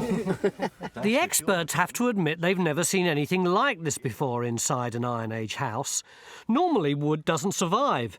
It's only that it got burnt 2,000 years ago that's preserved it for us to puzzle over today. It might be an actual physical structure of some kind which needed to be held upright. Mm-hmm. So you've got a beam at the bottom, things stuck into it. That sounds like something like a loom or something to me. The only problem with that, Mick, is if it's a loom, normally you turn them side onto the doorway. Well, yes, to get the light from over there. That's right. Yeah. Can I not see some rods of sort of charcoal in the end of the section there? An analysis of these remains in the lab might provide an answer. But in the meantime, Katie's remembered some other evidence that might help to solve the mystery. There are actually some polished stones over there behind Peter, which might be associated with a loom. Well, with sort of cloth smoothing cloth or working, something, yeah. right, right. But it could be, you know, when you think about it, if those stones are used not just for cloth, but for skins. And then you would need a rigid frame, a really powerful framework to hold the skin in place while you're actually breaking down the fibres of the damn thing. Yeah. So those rubbing stones might be part of it too. You're right. Well, that's certainly 1,000 times more shiny than all the stones around it. But isn't that just natural? No way. That this kind of high gloss only comes from regular use on working something like cloth or leather.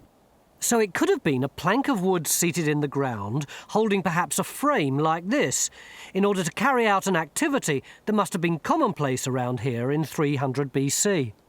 That's one interpretation, Victor. Yes, well, it could have been. But why it else. burned, nobody knows. I hear you've got some good news, chaps. Oh, we've got some brilliant news, Mick. Crikey, that's a big hole, isn't it? Well, what we've got here is the end of the ditch, which defines the entrance to the enclosure here. You're standing right on the entrance to this big prehistoric enclosure. So we now know that this is the original entrance rather than anywhere else. That's it, absolutely. And we've got some pottery as Have a well. look what Henrietta's got here. We've got this large chunk of Gebrek pottery, which came from well down towards the bottom of the ditch where they're working now, and the whole thing has got very soft and soggy. Right. It's very, very fragile. But even so, it's sufficiently of the type that I think one can be fairly certain that it's Iron Age. It came from about a centimetre off the bottom, Ah, and you know right. what the implications for that are? Yeah, so that's right there at the beginning of That's the right. phase of the site, yeah. One piece of pottery, but such an important find, because it tells us that the ditch and rampart around this huge site were created by people in the Iron Age.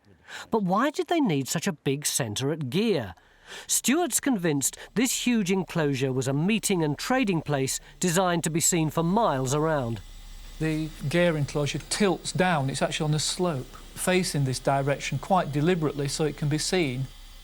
For once, the experts almost agree with each other. What we're actually seeing is a centre which might have served the community for a wide distance around as a centre, perhaps in the summer, for exchange, ritual and general get-togethers. So you're thinking of this almost like a sort of equivalent of a small town, perhaps, a small market town?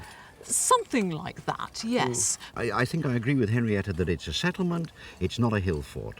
But I do think what we're looking at here is the service industry, which is servicing all the agriculture all over the place.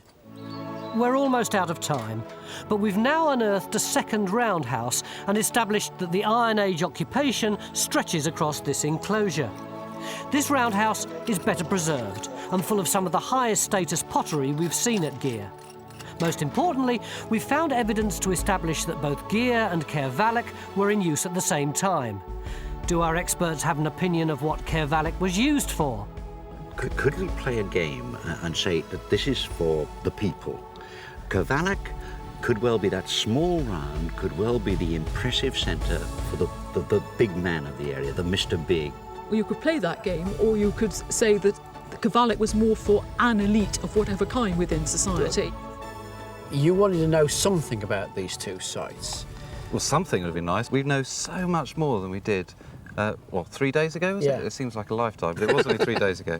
But we've only excavated less than 1/10 of 1% of the archaeology. We're standing slap bang in the middle of an Iron Age roundhouse, and even though we've almost finished, still beautiful finds are coming up, like this lovely piece of amphora, high status pottery for pouring wine. It's been a great 3 days, but the final piece of the jigsaw is the geophys of the whole place. John, have you finished it yet? You're still healthy? 30 seconds ago. God, there you are. Complete picture. Ian, have a look at that. I mean, that's absolutely amazing. We've never had anything like this before in Cornwall, and I mean, the complexity of it's just absolutely fantastic. There's enough here to keep the experts talking for years. Ignore the relatively modern field boundaries. We've proved that these are Iron Age houses, and it's likely that all these are too. We believe that these ditches are earlier and probably part of a Bronze Age site occupying this area of the field, which was expanded into a much bigger enclosure in the Iron Age. there are other intriguing anomalies, like this one near the entrance, and perhaps even a Neolithic field system hidden away in this fantastic archaeological map, showing occupation here over 4,000 years and made possible by the wonders of geophysics. Fiona, Christina, John, do you know how far you've walked over the last 3 days? Far too far. We've calculated it at 62.5 miles. Phil, Rex! We know we spend most of the time slagging you off, and quite right so. Absolutely, yeah. Nevertheless, here you are. This is for you, for all the work that you've done. That's great. Let's give him a big hand.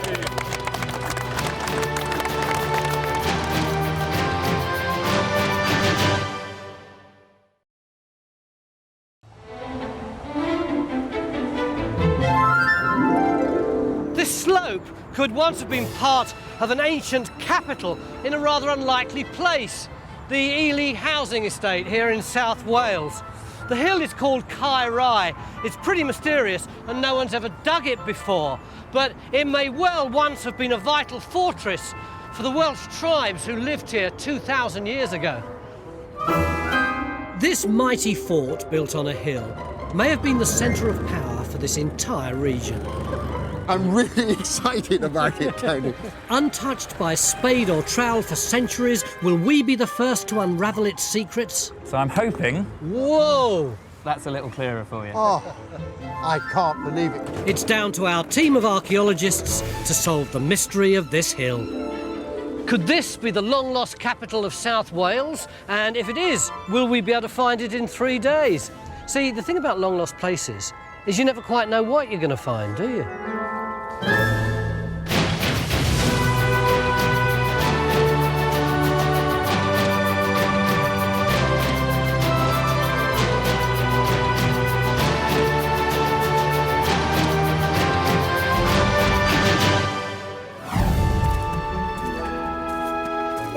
Well, so here we are, Phil. This is our hill fort. There's nothing quite like it, is there? You're walking up through the entrance of a hill fort with ramparts towering up on either side of it. Absolutely immense.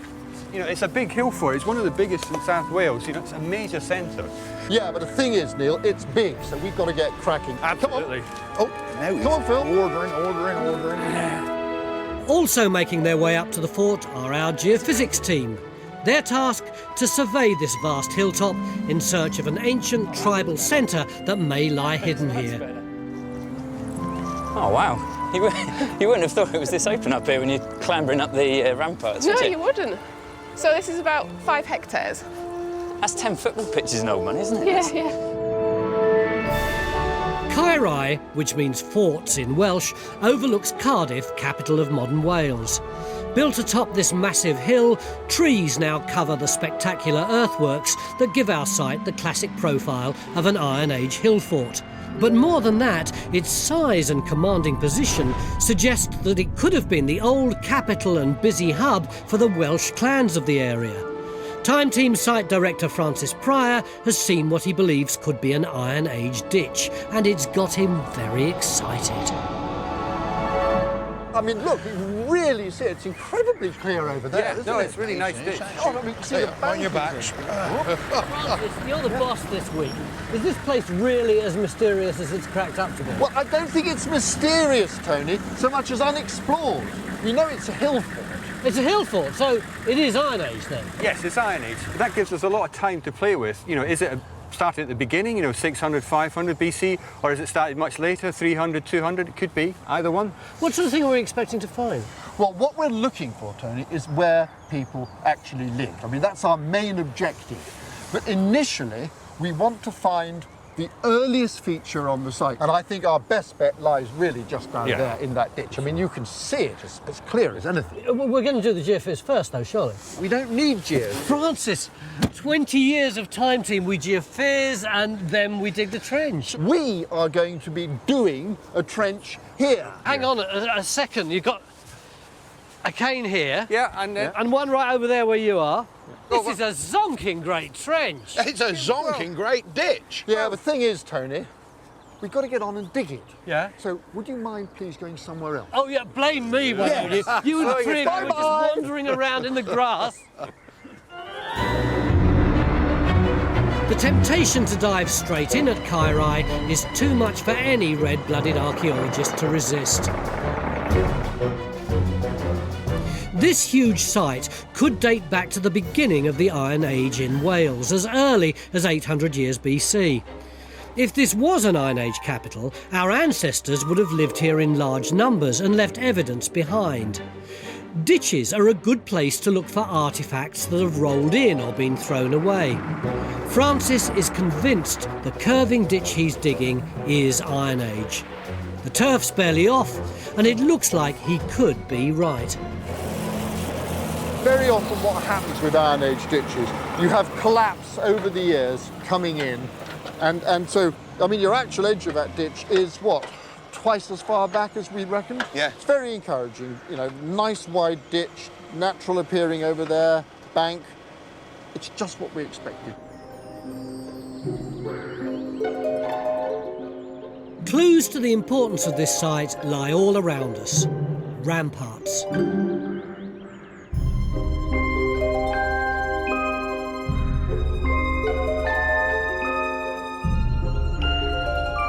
The massive banks and ditches that surround this hill.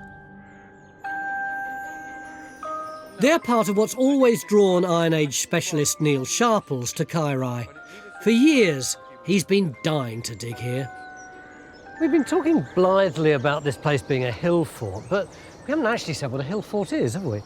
No, it's, well, it's a difficult question. That's why we're probably avoiding it. Well, it's a hill and it's a fort, right? Well, maybe. It's definitely on a hill. What do you mean by a fort?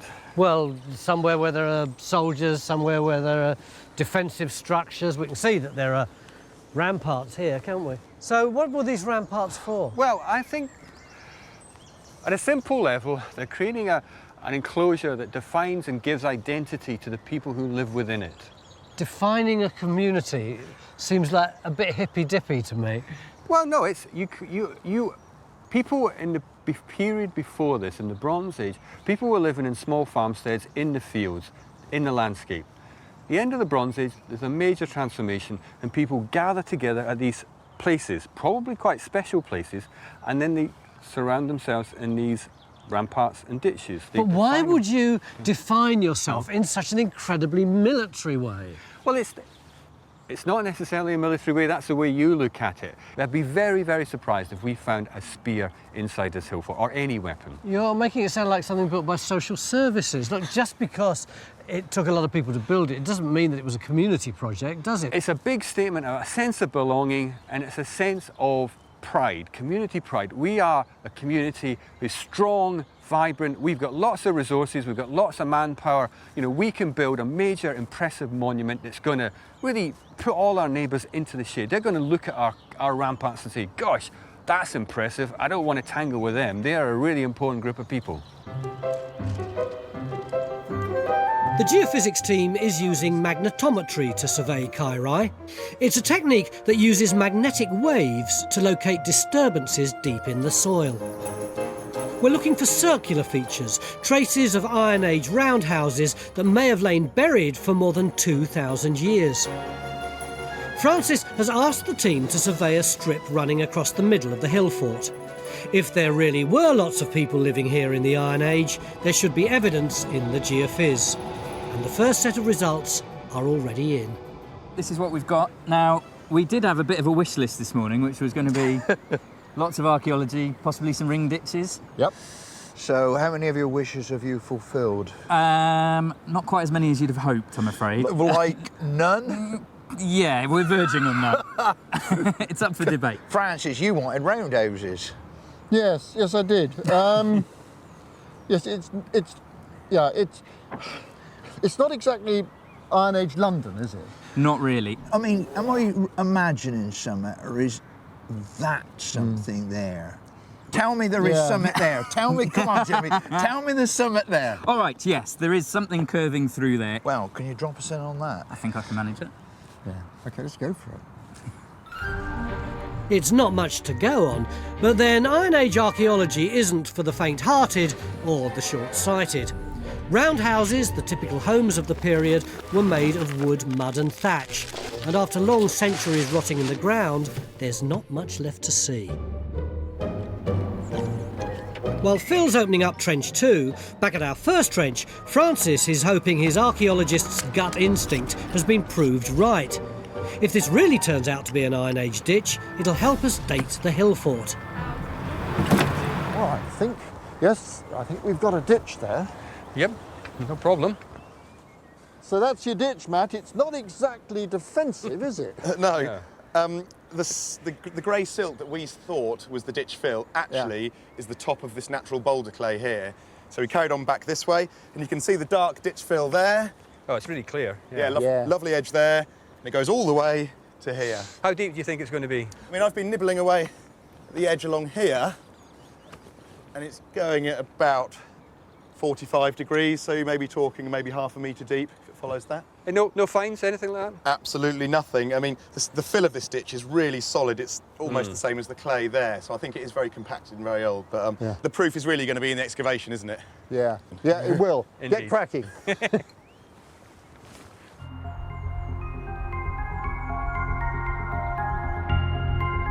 At the base of this hill fort is Ely, the biggest housing estate in Cardiff. Unaware that an ancient capital might be in their backyard, some of the Ely residents have turned up hoping to find out something about this place. So what's it like having this fantastic ancient site right on your doorstep then? Like, didn't even know about it really. I know, it was Didn't you? quite like hidden because not many people knew about it being here, and like after all this, a lot of people know about it now. Over the next few days, we're hoping to tell the local people if and when Kairai was occupied and exactly what was going on up here. So we better hurry up and find something.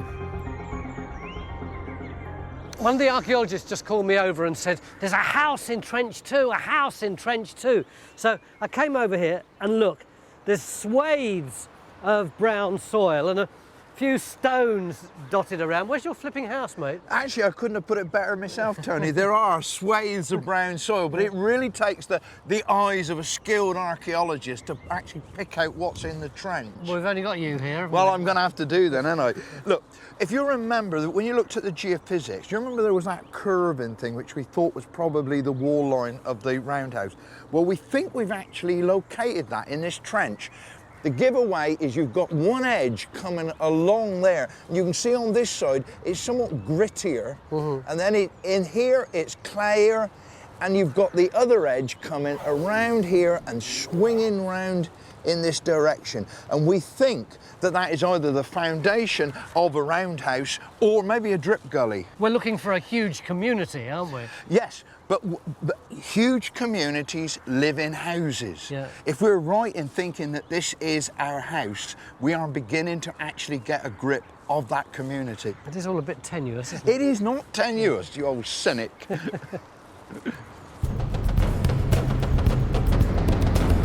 If this was a capital packed with people, we really need to find their houses and date them.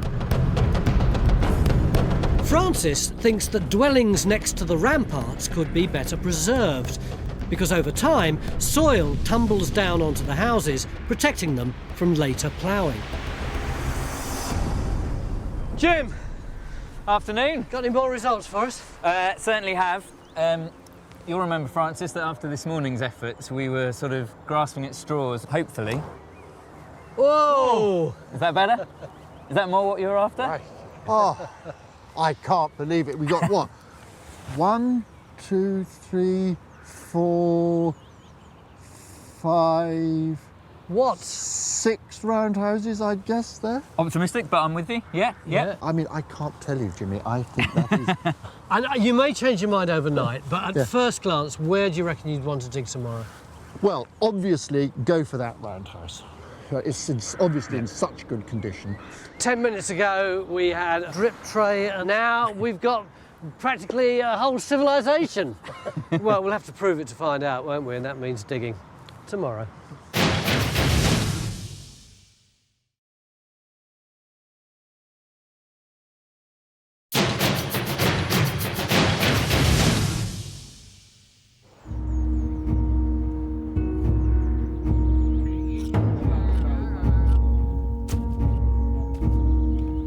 Beginning of day 2 here in South Wales, and yesterday we spent the whole day searching for some signs of Iron Age life in this empty field and found virtually nothing at all until round about 5:30 p.m. Jimmy from Geophys came up with that. Isn't that beautiful? Lots of interesting linears and circles and mysterious shapes. For an archaeologist, this is just about as much fun as you can have with your clothes on. So how are you going to start your fun-filled day, mate? Well, we've got a dream site here, Tony. Look, the Geophys has shown up a row of houses snuggled up against the back of the ramparts, which is what you often find on hill forts. And then look at that one. That's the best preserved of them all. So we're putting a trench in that from the front door, which is here. So we're going to do that half there. But you think these aren't the only roundhouses here, don't you? Yeah, I think there's another row running along here. There's certainly one there.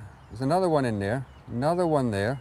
Another one there. I'm quite happy. I think that's a row of houses. It's so funny because yesterday I was really taking the mickey out of you for this idea that this was an Iron Age community rather than an actual military fort. But if you've got 2 rows of houses like that, that is the beginning of a community, getting a community. I'm happy. I think it proves what I was saying was right. And, you know, we've got a community here. I mean, if you count them up, I mean, we've got at least 5 on this row, 5 or 6 in this row. You know, we've got at least 10 houses. 8 to 10 people in a family. Yep.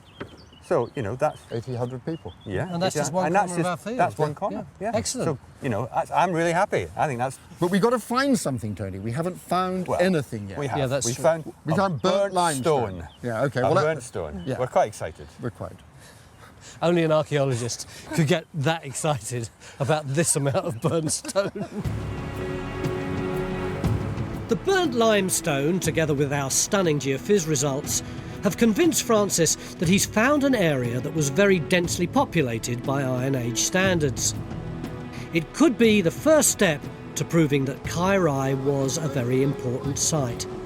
But the minute the topsoil's off, disagreement follows. Geophysics head John Gator thinks he can see the marks of the roundhouse in the ground. But Francis is convinced that the jagged edges they're seeing were caused by Ice Age glaciers 10,000 years ago. There's a feature there at the very end. That's showing up nice and clearly. That's a proper feature. It's got pottery on it.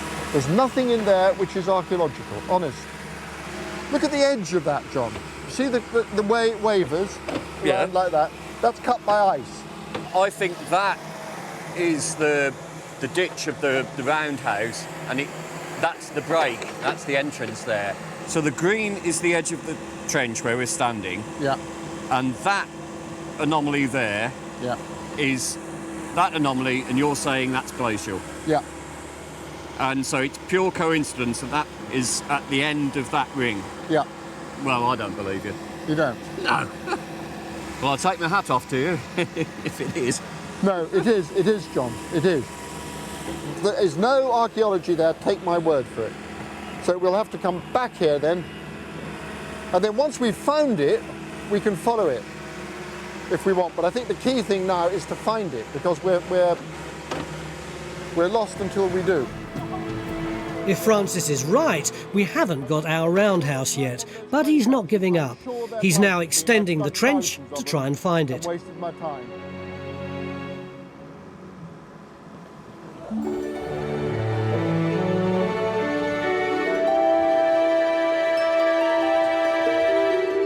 We know next to nothing about this site, and very little about the Iron Age in this part of Wales, except that it lasted for 800 years. But there are clues about the nature of the people who lived in the area, and perhaps on our hill fort itself.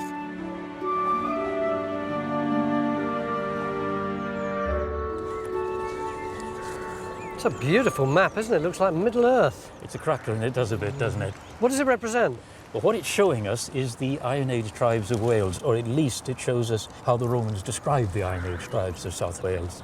We have a wonderful account from the Roman historian Tacitus, and he gives us this picture, and this is a nice sort of representation of that. Where are we? We're just here. This is Kairai. So we're deep in the heart of these people, the Silures.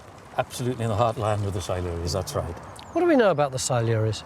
The Romans tell us quite a bit about them, in some detail about the ferocious resistance that the Silures mounted to the Roman advance, a 25-year guerrilla war. What do you think is the relationship between our hill fort and the Siluri's defence of their own territory generally? Well, it could be quite important because it's big. In the scheme of things and in the terms of South Wales, it's one of the bigger hill forts. And I think that we really should be thinking of the Silurians as a sort of a clan-based tribal confederation. So you will have had important regional centres, and it may well be that we stood in the middle of one of them here at Caerau. We've now got 3 trenches up and running in our search for houses and finds. So far, Matt's ditch trench has given us nothing, but help is now at hand. Oh, I brought you some reinforcements, mate. Thanks, how many have you got?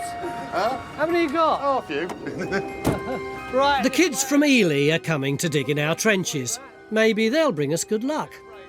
There's still a bit of cleaning to do in there on all that muddy clay, and then we'll get into the features and see if we can find some really good stuff. You are going to get so muddy. Is that a problem? No. Not for you two? No. Great. Get stuck in then, off you go. So, trowels on the ground, facing that way. Press down and pull, scrape, scrape, scrape. That's it. Matt and Raksha don't have any trouble putting them all to work. Nothing like a bit of slave labour to move this excavation along. Yeah, watch your toes. That's But it, yeah, who just the were weight- these ancestors that our kids are digging for? We know they spoke an ancient Celtic language, and we know that this language became modern Welsh. And they've left behind colourful everyday objects, some of which are kept in the National Museum of Wales.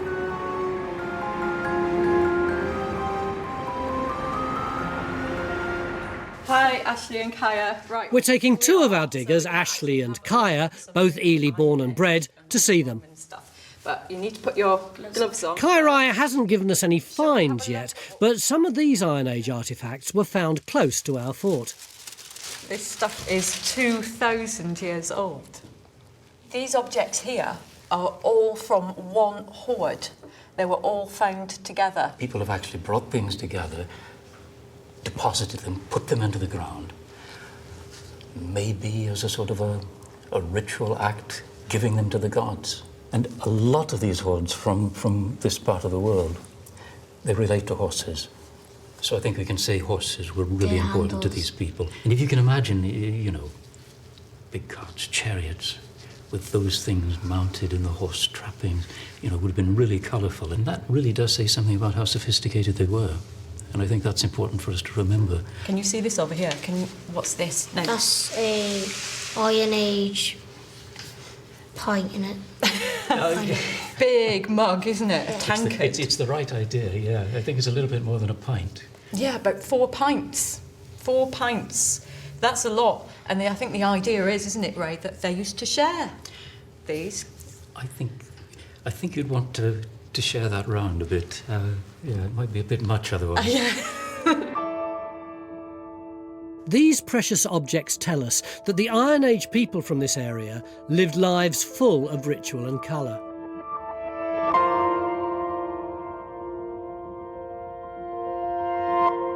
To get a sense of how challenging it was to make objects like this, we're going to make our own communal drinking cup to discover a bit more about Iron Age technology.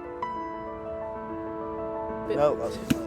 Cassie is going to help metalworker Dave Chapman make a bronze handle for the cup, and the process starts by getting metal from stone. This is going to sound like a bit of a stupid question, but this is the Iron Age, so why bronze?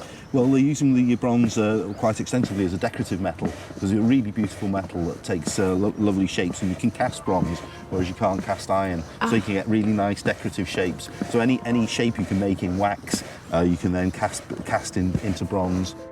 Bronze is an alloy of copper and tin. Locally mined malachite is a good source of copper ore. But to extract or smelt the pure copper, we need more than just heat. It's actually about creating carbon monoxide, which is bonding with the copper with the carbon in the stone, creating carbon dioxide and copper metal. So we're forcing a chemical reaction to take place. Whether you're smelting now or 2,000 years ago, extracting metal from ore is a complex process.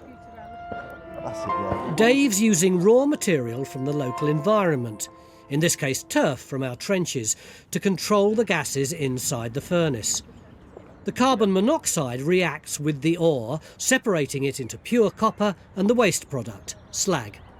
Oh, there we go. Looks like we've got some on the bottom there. Oh, is it this sort of, that bit there? Yeah, that looks like a blister copper. It's very solid. Excellent. So what we'll do, we'll put it in the water. At this stage, the copper is still attached to the slag.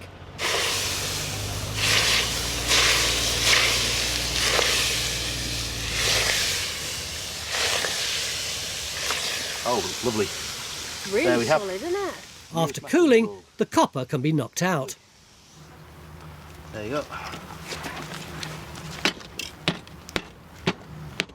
Loads of solid stuff. It's a big effort for a small amount of copper. We've got a lot of work to do before we're ready to cast our bronze handle.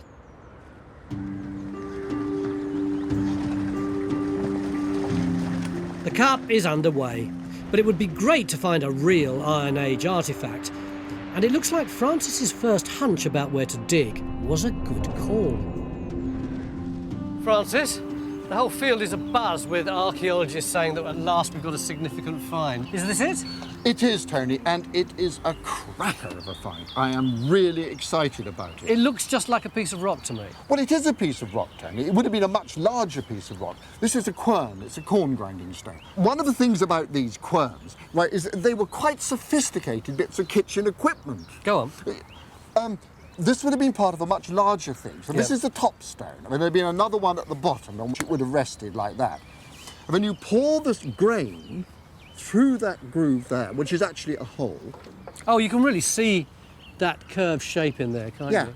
So that goes in there, and it goes to meets the bottom stone, and then you can see, look, there's another groove there, and then that distributes the grain as it grinds, and then after I don't know, a couple of generations of use, planes of weakness develop, and then eventually the thing cracks, and they say something rude in Iron Age and throw it into the ditch. But why are you so excited about this? I mean, it is, frankly, just a broken thing in the bottom of a ditch. I'll tell you why. This tells us that there were people actually living here. Yeah. They were making flour in the houses, which were probably just over there. So it's very, very important. Now, Matt, where exactly did you find it? This is important to get this right. It was just on the bottom of the ditch, just about there. And why is that so significant? Well, as you can see, it's a big thing, and it was found right at the bottom of the ditch. So I don't think it was something that was lying around that accidentally slipped in. I think this was thrown in there with rubbish. So it has to date the ditch. Matt, you know why he's so triumphant? This is his trench that he stuck in before Geophys, and it's turned up trumps. You're bang on the money. Yes, it's really been good, Tony. I'm really excited about it, Tony. This brilliant late Iron Age find dates our ditch. And it's proof that Iron Age people were grinding corn here at Kairai. And where people were grinding corn, they were very likely to be living and even farming in the surrounding landscape. But to prove that this place was some sort of Iron Age capital, we need evidence of large numbers of people living here. And that means finding plenty of roundhouses. Yet halfway through our time here, there's still no definitive evidence of a single one. The pressure's on.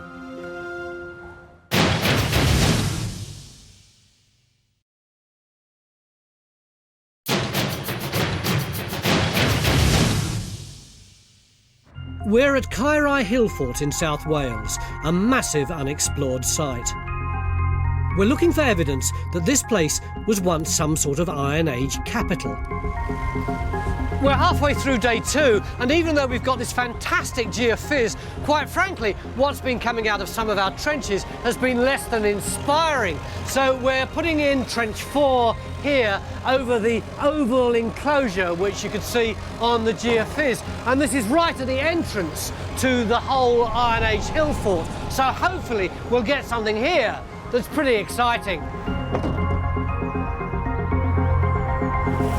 We've already put in 3 trenches to try and get a sense of how many people may have lived here and when. With the help of the local kids from Ely, we've found a single late Iron Age corn grinding quern, which points to it being a domestic site. But so far on this giant hilltop, we've found no houses. It's been a while since I've caught up with Phil. He's always firmly believed he's got a roundhouse in his trench, but is he any closer to proving it? Phil! Tea, about time too. Yeah, tea's up, mate. OK, clear up your loose, we'll have a cup of tea. Give me some good news, mate. I've been looking around the other trenches. You can't see a thing. You're so negative. You want something positive? Yes, please. Well, I can positively tell you that that ring ditch, that foundation gully or whatever it was, is not a foundation gully or a ring ditch. I thought you were going to give me some good news. But I am. I'm Go going to on. be really, really positive. I can say positively that we do have a building in this trench. And where is the building? Well, it's actually in front of you. Where Kelly is, you see she's got digging a post hole there. Yeah. Now, about a foot behind her feet, there is a grey patch. There's another post hole there. We've got another one, look, there's a grey patch there with another post hole, and that all ties in with this feature that I'm digging here. Now, I've measured them up. The distances between them are the same. The distances that way are the same. They form a regular rectangle. Now, whether or not that's a rectangular building or part of something round, I don't really know. Is that positive enough for you? That's positive. Francis. Yes, sir. We've got a building here. Brilliant. Mind you, it is a struggle finding anything here. Isn't It is incredibly difficult to see any forms of features in this brown soil. Well, that's not to be wondered at. The thing is, Phil, 10,000 years ago, this was glaciated. Yep. There were glaciers down Yep. here, frozen. And every time the ice froze, it would open up wedges in the ground, and it would bring the clay up from below, and it would mess around with the natural, and that's why it's a dog's breakfast. All right, don't give us a lecture. Just drink your tea. Well, where is my tea? Gordon Bennett. Oh, never mind Gordon Bennett. Where's my tea? There's your tea, oh, sir. Look, please take Oh, the I'm tea so bag. sorry. Positive thinking is all very well, but the reality is that Phil's trench remains inconclusive. Our building could be round, could be rectangular, could be Iron Age, but we've got no finds and no date. It's game over at Trench 2. But it's not time to give up on Kairai just yet, and we've also got a replica Iron Age drinking cup to make.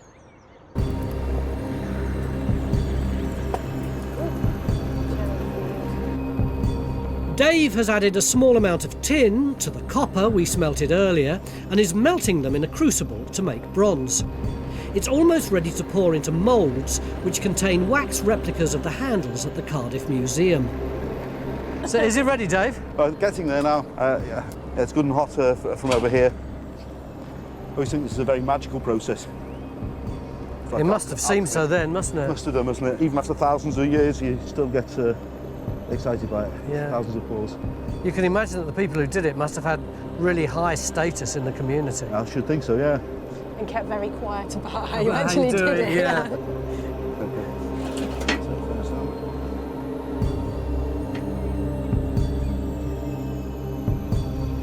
Our bronze is now ready to pour into the moulds to create classic Iron Age style handles. Fantastic colour, isn't it?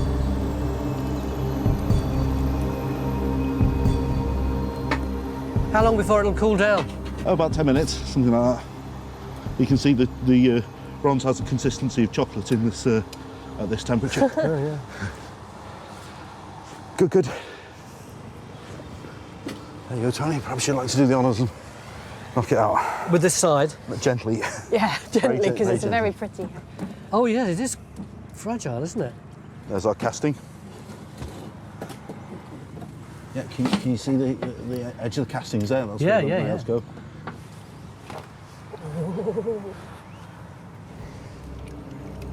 A quick wash and brush up, and the handles are very nearly there. Here we are. Probably around 2,000 years since something like this was made on this side.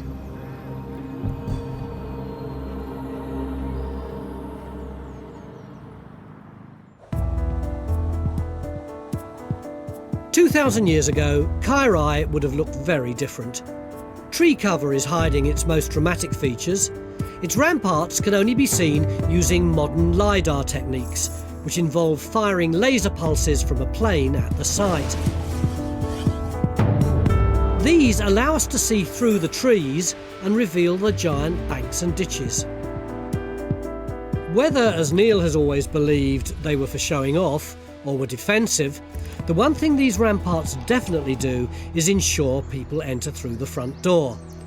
Francis put Trench 4 over the feature at the entrance to see if it's a part of our Iron Age story. Oh yeah, you've nearly bottomed that in, haven't you? Oh yeah, Francis. Yeah, what I've got the sides now. Yeah.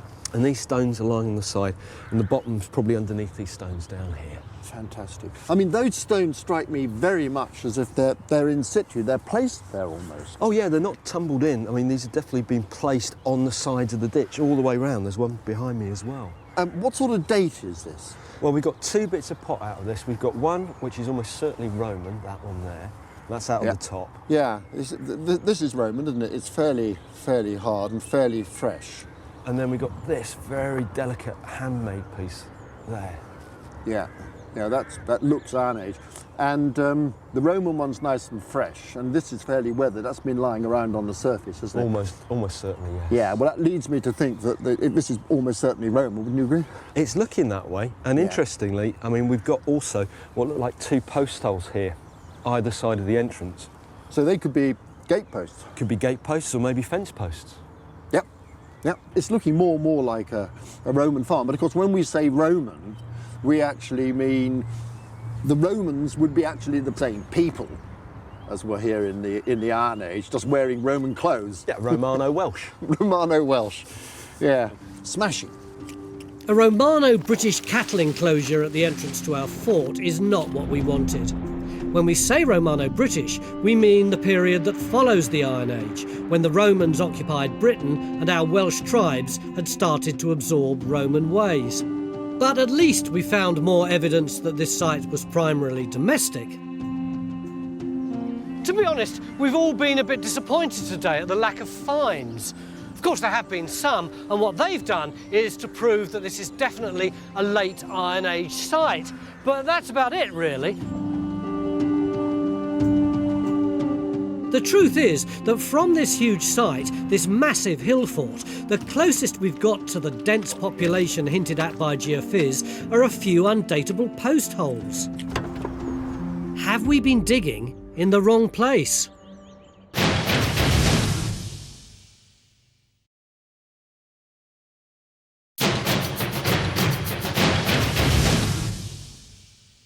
For the last 2 days we've been searching for an Iron Age capital up here on this hill, but we've been thwarted by the geology and the thick brown sticky clay. The Geophys has been absolutely fantastic, although it's offered us what seems like a whole mirage of little huts and settlements, and we've got a few finds which are pretty good too, but what we haven't got is a date for the time when this place was at its heyday, and that's what we're going to try and nail down today.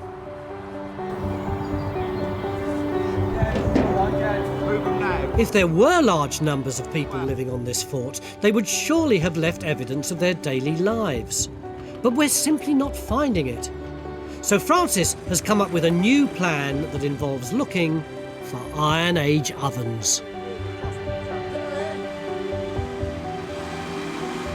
I don't understand. If we want to nail down the dating, why is our last throw of the dice going to be looking at an oven?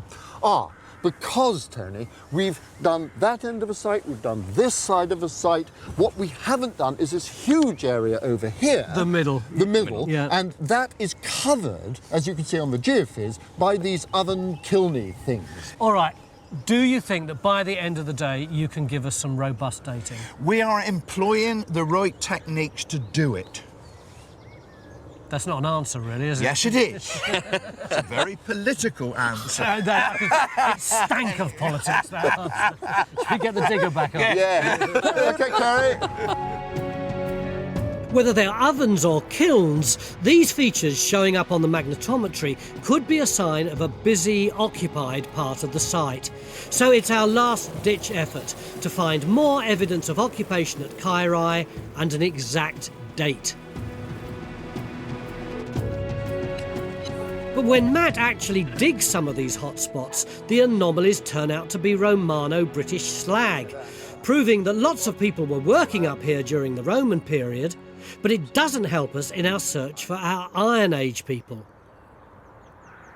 Yet just when all seems lost, Kairai surprises us. We think we may have finally found some promising features in the roundhouse trench. Ditch ends, features which would have formed the front door to a roundhouse. Francis extended this trench yesterday and it seems to have paid off. It's a real breakthrough. And that's not all. If we've got solid proof of one roundhouse, all the other circular shapes that showed up on the geophys are almost certainly roundhouses too. But we still need dating evidence. With time running out, even site director Francis has picked up his trowel. He's got a post hole, a feature you'd expect to find in a roundhouse, and even better, there's pottery in it. But is it enough to date the house? But look what we're getting out of here. Right on the top. Ooh. Yeah, I mean, it's only body shards, but... that's Iron Age, though, isn't they've it? got to be Iron Age. So if this pottery matches the stuff that Naomi's getting, that's fantastic, because it's a straight line going through the front door, isn't it? Pretty much, yeah. I mean, it's getting over that way. So, I mean, that would sort of indicate that these two features probably are part of the house. Righto, I'm going to do a bit more digging because I want to make the most of this, but... Francis reasons that his post hole and a pit outside the door that Naomi's digging line up with each other, putting him right in the heart of our roundhouse. The potsherds he's finding have grit in them, which means they're Iron Age. But to give us an accurate date, we need bigger pieces. If we know the shape of the pot, we can date it and date our roundhouse.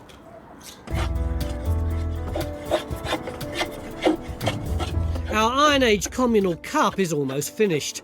We've made a wooden vessel the same size as the one in the Museum of Wales, and we're now fitting the bronze handle smelted from scratch on this hill. Okay. Wow. Hold it. Brilliant. Excellent. Does it hold it with 4 points of beer in? If you're offering. What do you reckon, Ray?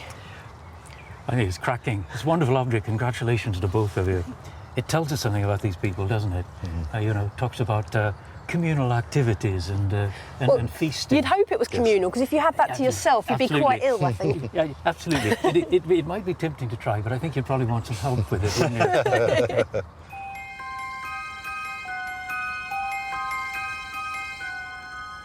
Back at our roundhouse, the finds are coming thick and fast. And in the nick of time, Naomi has found something we hope Paul Blinkhorn, our finds expert, can date. All right, Naomi. I hear rumours of pottery. The rumours are true, and it's not just any old pottery. I think it's the pottery that we're looking for. Oh, I say, yeah. Yeah, that's what that is. That's definitely Iron Age. See the angle there, so it's going to come round something like that. That's a big pot. I mean, also something like the base of a storage jar or something. It is a nice That's size fairly pot, hefty. And it's in good nick, and there's more of it. So that's not stuff that's just... And is it in a feature, yeah? Yeah, I'm excavating this post hole here, and we have got another large piece here in situ. Fantastic. Which is almost ready to come out. Oh, great stuff. I'll hang around then.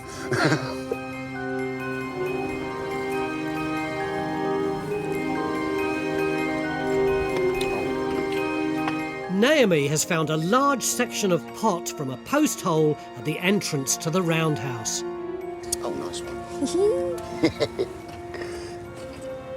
Oh, wow, look at that. It's a proper little... Yeah. It looks like I've got a teacup like It's that. tiny, isn't it? Yeah, it's a different pot, I think. Almost certainly. Oh, yeah. I think you've got a full profile. It's all the way up to the rim.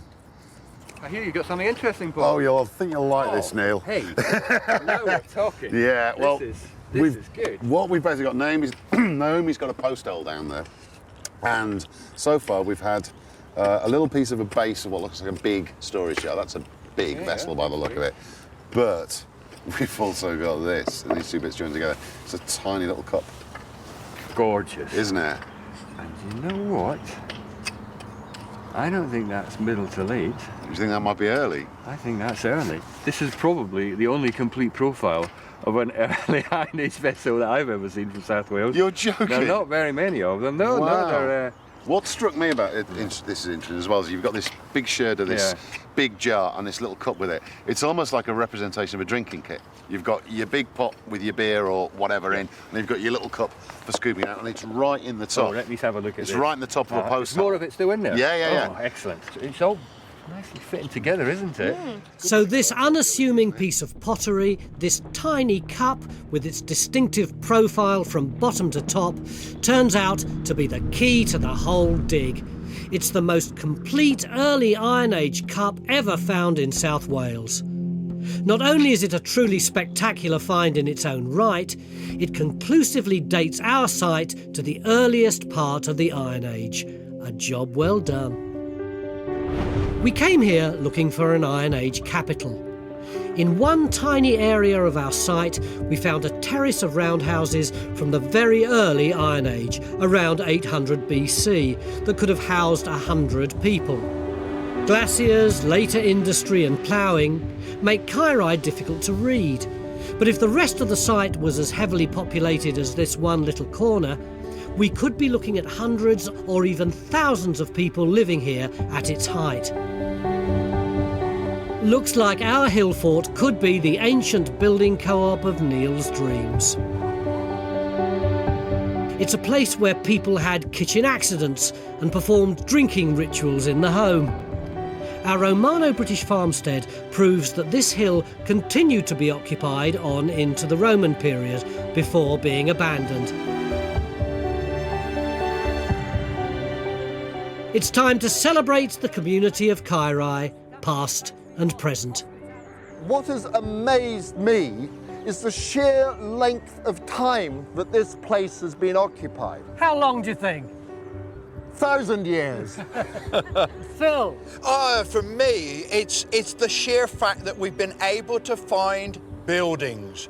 We all need somewhere to live. You only got to look down there and see the homes of so many people. That, to me, is the important thing, that there is a real live settlement on that hill all those thousands of years ago. Yay!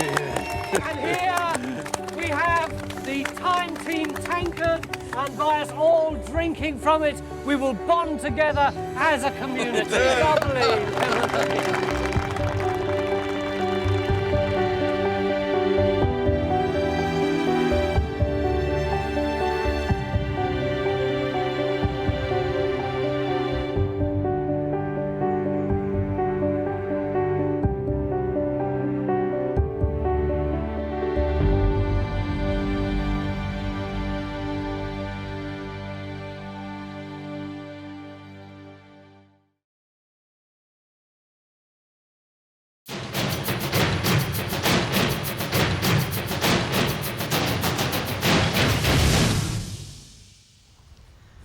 Welcome to the Isle of Wight, and in particular to this field, which has turned up a real archaeological mystery. 2 years ago they were putting a water pipe through here and a previously unknown Roman site was discovered. There wasn't much time for investigation, but they did catch glimpses of at least one wall, evidence of Roman metalworking, and literally hundreds of finds. And most intriguing of all was this slab of Italian marble with marks on it here, which indicate that it may have been attached to a high-status building. But was it? And if so, was the high-status building in this field? The islanders are really excited about it and want Time Team to solve the mystery. And as usual, we've got just 3 days to come up with some answers.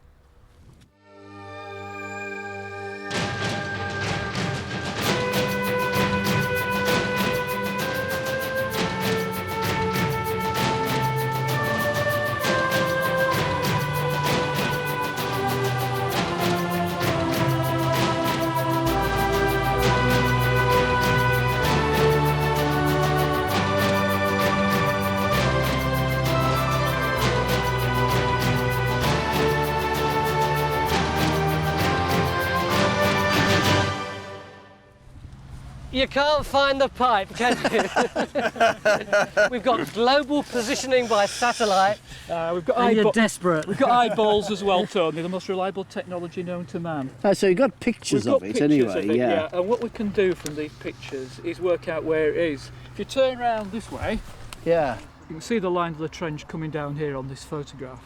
Well, it heads straight towards that traffic sign, which is still there with the triangular sign on the top of it. So we know its alignment that way. If you turn the other way and the photograph taking the other direction, and there's the line of the trench going up there. You can see how it's heading straight towards where the main road cuts the skyline, where that tall tree is, which is up there.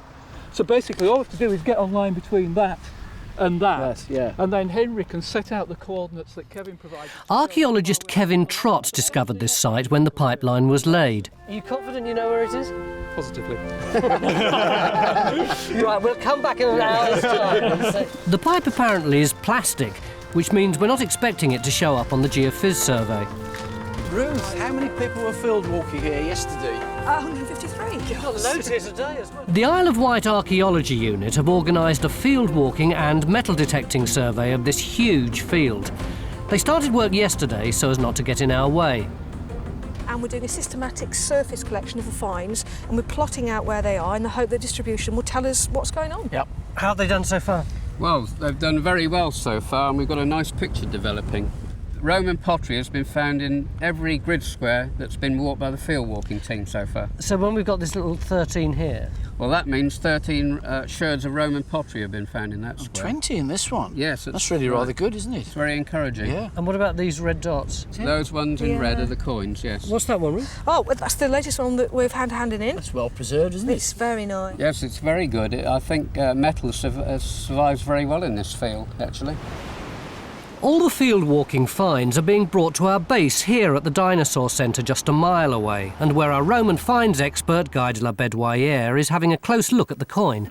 Yep, we've got it up on the screen. We've got some lovely detail here, the legend all the way around the edge. We've got the first part of the emperor's name there, Domitian, and you can see a nice portrait of him here. He's got thick bull neck, curly hair, laurel wreath, and this rather ugly face, which is appropriate because he was a man who enjoyed killing flies for a hobby. What, rather than Romans or as well as? No, I think he did that as well, yes, that's right. Not a very nice man, but there is a nice historical tie-in for us because it was his father, the Emperor Vespasian, who invaded Britain, part of the invading force earlier in his career, and he is specifically recorded by the Roman historian Suetonius as having invaded and captured the Isle of Wight.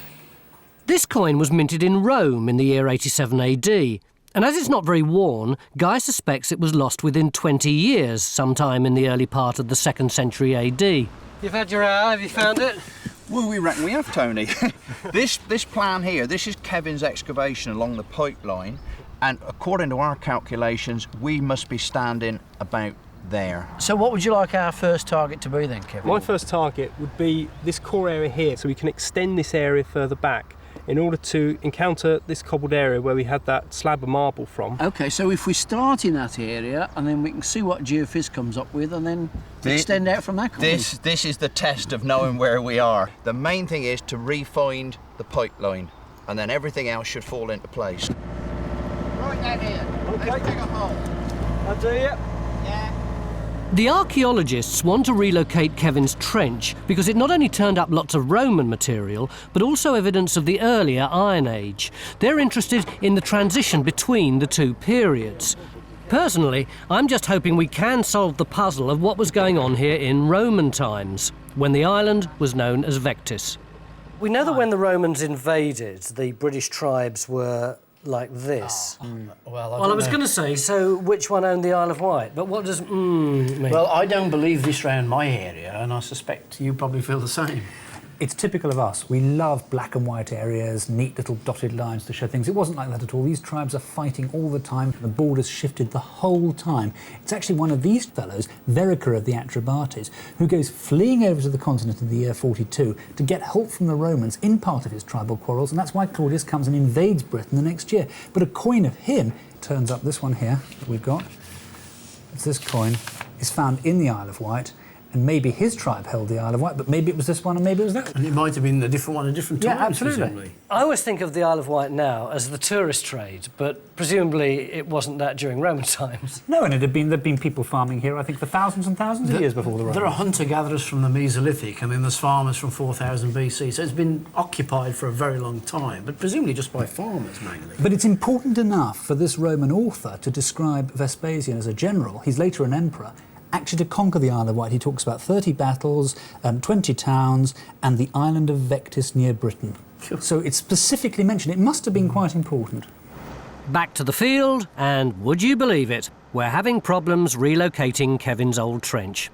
How's this possible? Weren't they using GPS 2 years ago?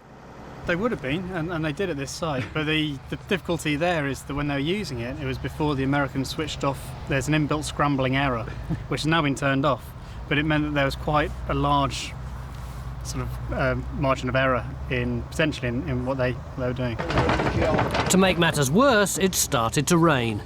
We're losing a lot of time, and Kevin looks like he's only too aware of it. Bring back the days of good old-fashioned measuring tapes, that's what I say. It's approximately down through here.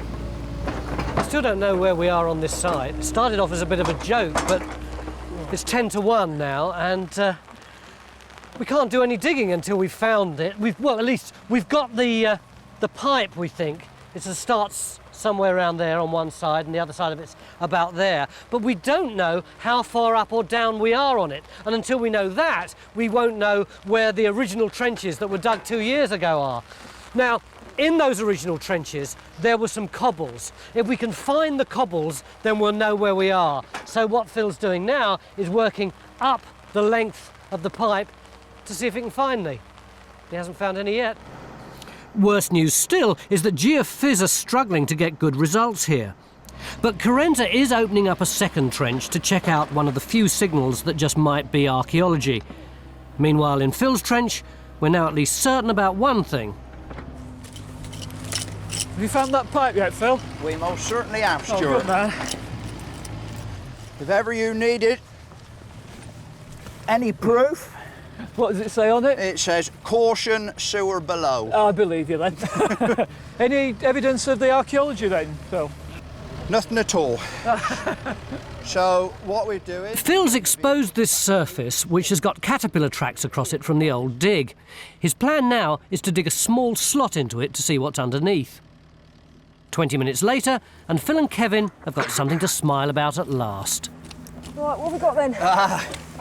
Well, it looks like we've actually finally got something. Superb. And look what we've come down onto, this vast spread of shells. Look, everywhere you look. And then there's burnt material, there's pot, more pot over there. And look what else has cropped up.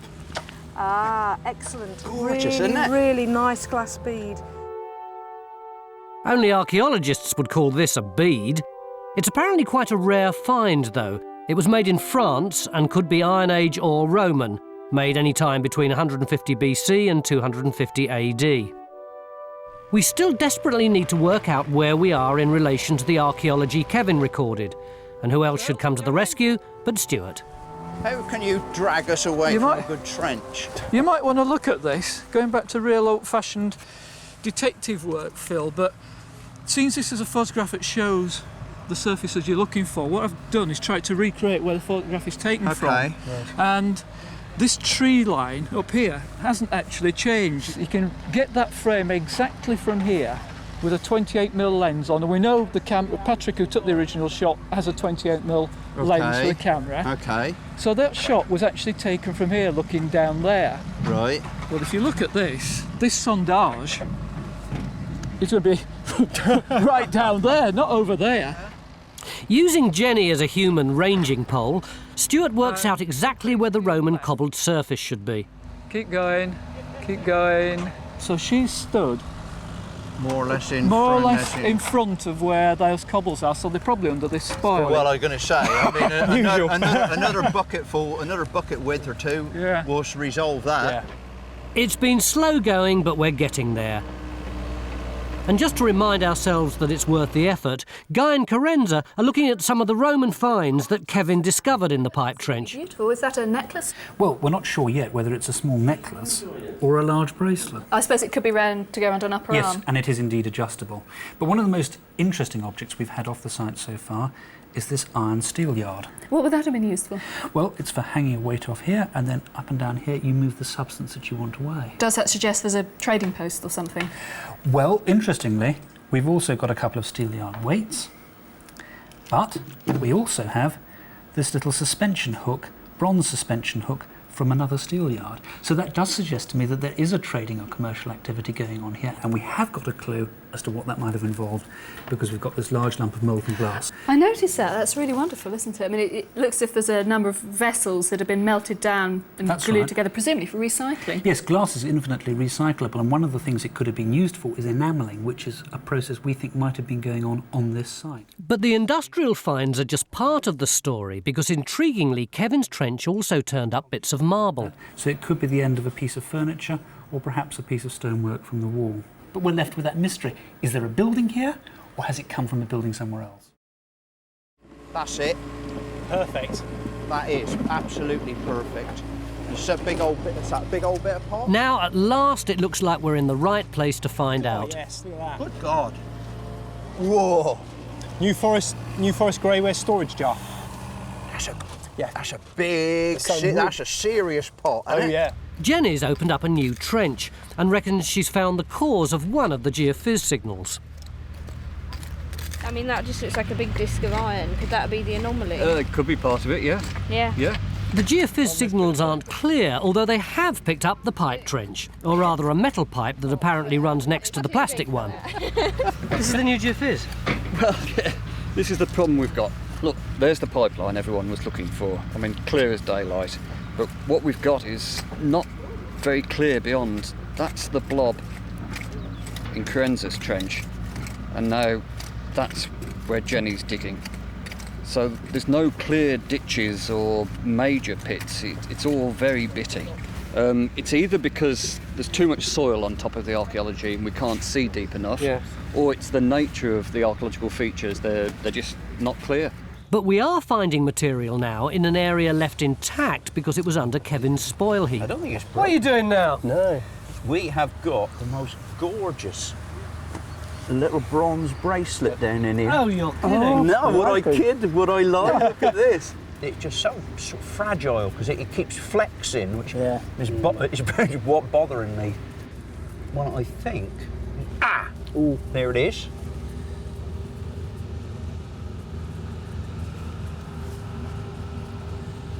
It's pretty well all there, isn't it? Oh, yes, absolutely gorgeous, eh? They're little terminal lens, aren't they? So Yeah. It wasn't open Yeah. form. Yeah. Oh, so that's not broken? That's just no, that's the style it was. Yeah, try and keep it It's, it looks as if it's twisted wire, doesn't it? It's beautiful. Absolutely beautiful. Is that one piece of wire bound around another piece? Oh, it looks as if it might be, doesn't it? It needs cleaning up. It is, oh, look, you can see the hole in there, can't you? Yeah. It's intriguing. We've got items like this bronze bracelet, which dates to the 3rd or 4th century. Little stud on the end. I think we found the whole thing. While in the same trench, we're uncovering 1st century Roman pottery in what appears to be a rubbish tip full of shells. You can see them in this section here. There are so many, we're using sacks to collect samples. Carenza's trench is also full of shells and big shards of pottery called vectisware. Well, vectisware is the local handmade pottery of the Isle of Wight between the late Iron Age and the early 4th century. And we have the material we have here is very early on in that tradition. We're talking about latest Iron Age through to about 70 AD, but no later. The light's starting to go, but there's just enough time for Stuart and Guy to get a look at our site from the hill. You've got the coastline there, and that big expanse of flat ground that goes beyond the site in front of Brading over there. And then you see that flat expanse out there all the way out to the sea again at Benbridge Point. Now if you look at the geological map, that flat expanse of ground I referred to is this coming down here from coast to coast. This is all alluvium. So all that low ground over there was originally sea? It's been underwater at some stage, Effectively, this is an island off the island of the Isle of Wight. Makes me wonder if this is actually where the Romans came in to invade and take the Isle of Wight in the first place. You can't really take that in from... See, that's why you've got to get those trenches and get up high, Guy. Absolutely. Brilliant. It's turned out to be quite a good day in the end. We've found traces of people living here around the time of the beginning of Roman occupation, while just metres away we've got bronze bracelets and potentially a building dating to the end of the Roman period. Well, that is a cracking edge down there. And because Phil's found Kevin's old trench, we're now closer to discovering if it is a Roman villa. Day 2, and I'm bracing myself for another day on the Isle of Wight. We're digging just over that headland there because 2 years ago a local archaeologist discovered a whole host of Roman finds in a trench that was being dug for a water pipe. But when the water people wanted to close the trench and move on, he had to stop. And yesterday afternoon, after a really frustrating day, we finally rediscovered that trench. So we're hoping for lots of finds today. Although the pipe trench revealed evidence of Iron Age and Saxon occupation, the bulk of the material was Roman in date. The archaeologists, of course, are interested in all of it. Back to sweat. But I'm intrigued by the Roman finds. I want to find out if there was a marble-clad villa here. Where is the bit that you actually found when you were digging last time? I'm actually standing in it at the present time. We're actually uncovering the area that I excavated and taking the loose out that I backfilled with. And what was here? Right, what we've got here, we've got a cobbled area just here. Yeah. Got lots of compact cobbles. In this area, roughly where I'm standing, we had a lot of rubble indicating possibly a wall overlying it. And this area here, the soil's extremely different. It's very, very mortary, so we could be inside the actual building here. And where did you find the finds? The bracelet was from this area here. Ah, so that's very close to the one we had yesterday over here, isn't it? It is, yes. Also the marble slab come from here as well. Ah, right. So were the post holes in the Saxon material that way? Certainly were. They were underneath the spoil heap behind me. So really we need to go that way, presumably? But surely also we've got to go uphill as well. Oh, yes. Right. Yes, Right. both directions. We'll get on with it. Yeah. Oh, right. OK, Adam. Kevin's finds also included lumps of recycled glass and lead. And this has prompted the idea that people may have been enamelling brooches here. Brooches perhaps similar to these, which were all found on the Isle of Wight. This one here is from the Anglo-Saxon cemetery in the middle of the island, and these two were found closer to our site in the east. So what sort of date are they? Well, even though this one here was found in the early Anglo-Saxon cemetery, they're actually all three Roman, hundreds of years earlier than the Anglo-Saxons. So why do you think that one ended up an Anglo-Saxon grave? Do you think it was a family heirloom? No, I don't think so. I think this one would have gone out of fashion in the 3rd century AD. I think it was probably just picked up, and it's a lovely little object, picked up and worn by an early Anglo-Saxon woman. Well, nice to see they've got an appreciation for ancient artefacts. So very little's known about how enamelling was done in Roman Britain, so we've decided to try and make an exact copy of this brooch. This is a hare, not a rabbit. We know that because rabbits weren't introduced until the Norman conquest, although it does look very rabbit-like. Taking up the challenge are bronzesmith Andrew Lacey and local jeweller Guy Moray. Guy's first task has been to make a pattern from lead which will be used to create a mould. The lead pattern's slightly bigger than the original, Guy. Yeah, that's because when the metal cools, it will shrink. So if you want it to be the right size, it has to be a little bit bigger. No, you won't. It's quite tough stuff, actually. Guy's using cuttlefish bone for the mould. Well, so that's completely together now, all round. Then you just take it apart. Take it apart. Open it. Oh, it's amazing. Goodness, the detail's so good. You can see every little sort of line you've carved in. Yeah, That's fantastic. yeah. And this is a technique the Romans would have used, Yeah, is it? sure. It's very, very old. How's the field walking going since yesterday? It's going really well, thank you. We've actually field walked the entire field. As we've been going up the hill, though, there's been less material, so we're concentrating now on this area here. Your excavations are here, I think. Intriguingly, the plot shows a concentration of 3rd and 4th century Roman material in the area of Kevin's Trench, while the rest of the field seems to be littered with 1st century Roman finds. As we're not getting a clear geophys picture on this site, Mick's suggesting that we place our next trench in one of the 20-metre squares that's turned up a lot of Roman pottery. Where'd you find that?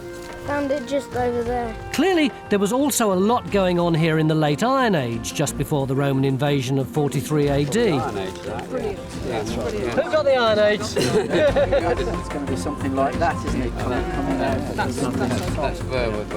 Carenza's trench has turned up lots of late Iron Age material too. It's getting very interesting. We've had masses of finds out of it, including tray loads of this oyster shell and some massive pottery as well, including bits like this that fit right back together again. This trench has also revealed several large post holes alongside an area of cobbles. We've got this bizarre spread of, well, boulders here, if you like, cobbles with a very straight edge to them, straight edge up the top. There's something really deliberate going on here. But all these post holes are looking late Iron Age. That's what your pottery is, isn't it, Cassian? Yep, everything out of here is all late Iron Age. And that's all out of one post hole? Yep, all out of one post hole. And I've got a similar amount of material coming out of mine, same age. So we seem to have late Iron Age settlement here, but we don't know what any of it is. Do we know much about sort of Iron Age houses and so on in the Isle of Wight? We know very little about the settlement in the Iron Age here at all. There's just a couple of Roman sites that have turned it up sort of almost by accident. So it would make a lot of sense if we widen this, sort of took another chunk, wouldn't it, to see whether we can get the plan out of it. In our extended pipe trench next door, we've just found a piece of another bronze bracelet. Because this is what, just twisted wire? It is, yeah, it's twisted totally round. What's going on? That's the third one, isn't it? Yeah, I mean, Kevin had one from his evaluation trench there, and ours from yesterday just came in the bulk over there. Yeah, let's have a look at it. What, two strands? Two strands, yeah, rotating. All the bracelets are coming from the same context, buried in what Phil calls a lens of material. This material here, this dark stuff, that's where all the bronzes are coming out of, the bracelets. And you can see it's coming back and back and back. And it's literally lensing out as you come up the slope. We extended the trench up the hill and we began to run out of finds. And so we went down and there's blatantly no building. What we're thinking now is that perhaps the wall that we thought was the front of the building is in fact the back wall of the building with a cobbled floor, and that it's actually extending down that way. So does that mean we've got to go down that way now? We've got to check it out, Mick. In our workshop, our bronze mixture, made up of 90% copper, 7% tin and 3% lead, is ready to be poured into the cuttlefish moulds. We're hoping to get at least one decent replica Roman brooch to enamel tomorrow. Oh, no! Which means we can't afford to spill any. 5 minutes later, and it's clear the furnace wasn't hot enough. The bronze has solidified before reaching all parts of the mould. Because it's only about 1 millimetre thick. The solution? Add more tin to lower the melting point, allowing the liquid metal to fill out the tiniest details of our hair. No idea what's happening. Oh, that's fantastic. Look at that. Through. So ears, eye, front paws, back paws. Yep, we're just going to have to chisel those away. Meanwhile, Stuart's fascinated by an engraving depicting the Isle of Wight. Got this really nice engraving here, which was done in 1545, showing the view from Portsmouth towards the Isle of Wight over here. And there's the Mary Rose sinking in the water there. But if you look at the Isle of Wight here, this is the entrance to what is now Bembridge Harbour, coming round here. And in fact, you can see it shows boats right round the back of this. Our site is here, so even at that date, this was open water all the way round towards the back of the site. Looking at the same view today, this whole area has been reclaimed, but it once formed a very big natural harbour. Our site is situated on what was effectively an island, separated from the rest of the Isle of Wight. We're sort of like tucked up a little valley at the side, aren't That's we? it. Well, that valley is actually quite interesting because that is in effect a creek coming off this main sheltered water side. Stuart's starting to think that our site may have been situated here because of the creek, which, if it was deep enough, might have allowed ships to get very close. But what was happening here in Roman times? I'm simply staggered by the number of bronze items coming from just one trench. We've got that bracelet there, which is totally complete, and then fragments, this bent one, and I suppose the nicest piece of all is this gorgeous pin. And you can actually see that there's incised decoration on the head of it. beautiful. Is this a common sort of find, Helen? Well, a pin of that shape is not uncommon, but the engraving on the head is really unusual, yeah. And when you think that, of course, it wouldn't have been green when it was first used, it would have been a lovely bronzy colour, that delicate engraving would have stood out very well. What do you think these finds tell us, Helen? It's odd to have two complete ones and a load of broken ones. If these are in situ, maybe they've been cut up. Yeah, people did buy in scrap in the Roman period. I've seen lots of broken bits of brooches or spoons all gathered up in one deposit. You could melt it down and recycle it. It's certainly something that could happen. So this could be an industrial site. I think it would. I would think that would fix. I mean, we appear to have good evidence for a building, and I mean, everything that's coming out of it is industrial. But if it's not a villa, where does our piece of marble fit in? I think there's a real possibility that it's stuff that may have been brought in from a ruin somewhere else to be reused. Remember, we're not very far away from a 4th century villa. I think it's quite possible that somebody was making use of a very valuable commodity, extremely rare in Roman Britain. You wouldn't throw that sort of stuff away. So, no villa on our site. But Brading Villa is just a mile away, and it offers a chance to get an insight into Roman life here on the island in the 4th century AD. Oh, look at this, Mick. Yes, it's impressive, isn't it? It's exquisite. Almost complete. The mosaic shows what was important to the villa owner, like cereal farming and even dressing for the British climate. Is this supposed to be the sea? Yeah. He's shown us his vision of his land and his holdings, and finally he's pointing out to us just how important the sea is to this villa and to himself. And we're told that it's a wild place because we're seeing these two big tritons, these big sea beasts with their great writhing tails. But then perched on the top, we've got these two nymphs looking quite serene and happy. So it's telling us that I think really that, or the owner here is telling us that the sea can be tamed. And just as a further reminder, this particular triton's carrying a shepherd's crook, rather sort of hinting, for instance, that he can shepherd the fleet across the waves and bring it safely to shore. So would the sea have been quite wild here? Well, it still is in the winter. The southwesterly winds here are a really significant thing. And it's interesting that we're also shown the winds, and capriciously they're pointing their big horns in different directions. Oh, this is the four? Yes. It's the best we're going to get for a snapshot, really, of what this place was like in the 4th century. You can see it comes along. Although I'm disappointed we haven't got a mosaic, in our 4th century Roman workshop, Phil's over the moon to show the extent of what we think was the cobbled floor area. Yep. Around here. Yeah. Back round here, and then this is going to be the front of the building.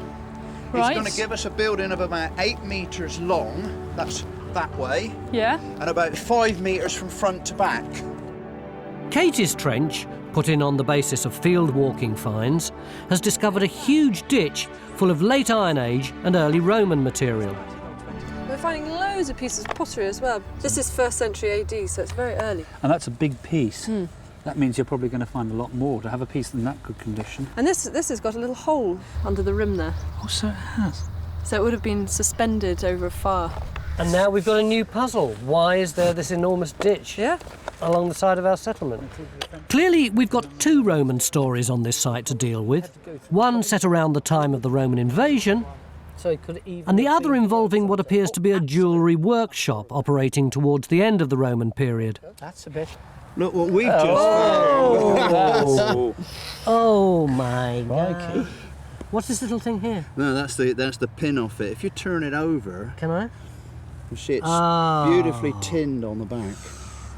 Yeah. Where did this come from, Phil? It's all the same deposit. Where are the bracelets from as well? Guys twitching. Yeah. It's a Roman disc brooch. What I think is really exciting there is that underneath all this crud, we've probably got the remains of the enamel decoration that would have filled these grooves around the edge. Oh, that's very appropriate, isn't it? Yes, it does, yes. Yeah. Our attempt at enamelling will take place tomorrow. But first, we have to create some glass using silver sand and soda lime. A little bit of this. Some of that, a little bit Some of that, a little bit of this. In this case, malachite, a copper mineral, will colour it. Have you done this before? Not quite like this. So you really don't know if this is going to work? No. So we've just got to let them cook for a while now. Enamel is essentially made up of ground glass, so this has got to work. Just at the treacle tart stage. So this is one, like, leave it overnight, maybe. Yeah, if we put the lid on just for a little bit. Almost the end of day 2, Just time to check progress on our Roman building. We've got lots and lots of really complicated layers of dumps and pits, and it's absolutely stuffed full of things. Cool. Oh, roof tile. Yeah, this is our first That's bit new, isn't it? of what looks like a building, building with a big roof here. And then we've got lots and lots of shellfish. We've got oysters, we've got whelks, we've got cockles, there are some limpets in there. And then we've got lots and lots of pottery too, all Roman and nails, all sorts of things. Caroline, what's down your end? Well, basically we've got all of this stuff that Jenny's been describing is laying over this wall here. If you see this line of stones, basically we've got a wall. So we've got a wall. What does Guy make of it all now? Well, what we haven't got is a load of lazy Romans idling around in a villa. What we've got is a much more thriving and exciting organic sort of settlement where people are cracking a living out of the landscape, they're taking in scrap. There's a whole mass of stuff going on here. And amazing finds. It's extraordinary how the story on this site is changing from day to day. Yesterday I thought we might have a villa. Now we seem to have a high-class scrap metal merchant. And in about 1,000 years of activity. We've got Iron Age over here, we've got possibly a Roman structure over here, Saxon over there. What on earth's going on this site? Let's hope we find out tomorrow. Day 3. And although we're up to our necks in Iron Age and Roman archaeology in this field, for some reason it now looks like our experts are eyeing up the field next door. What are you exploring here? We're 100 metres away from where we're supposed to be. But we've got nice earthworks up in the field, Tony. You see this platform across here? Yeah. You can see on here, Tony, there's where the trenches are, and this is the pasture field we're talking about. And you can see these dark lines across here. These represent where this terrace and these platforms are. They're quite clearly artificial features in earthworks. And it may be that we've got a settlement or occupation along this terrace above this creek here. The plan is to dig a series of test pits, just to see if there's any sign of occupation in this field. Geophys have started work here too, as they've been getting much better results higher up, where the topsoil isn't as deep. I mean, this is the pipeline coming through here. Right. And we were getting very little else. And then Katie and Kerry put a trench in yesterday, and they got 2 big ditches. And we've actually gone and surveyed around those now, and you can see the line of that one ditch clearly running through there, and then these outer ditches there. Does this continue all around the hill? Well, it could do, and presumably if you've got time you'll add. Well, we're starting to track it now. Right. The big ditch discovered in Katie's trench seems to be part of the late Iron Age, early Roman story on this site. Look at the size of it. I mean, it must be 6 metres across. And that really is going all the way across here, isn't it? Yeah, the ditch is actually cut through bedrock. It's going down in that direction, and then the Geophys have actually picked it up curving round towards where Carenza's trench is. So it looks like it's actually surrounding something. Up on the top of the hill? Up on the top of the hill. The big ditch hasn't got anything to do with the later 4th century Roman workshop we're excavating here. This is some trench now, Phil. Although we're already digging 2 different periods, this trench has been extended to find evidence of a much later Saxon building, which our experts believe may be the most important discovery of all. So far we found 2 post holes like this one, and yes, I'm struggling to see it too.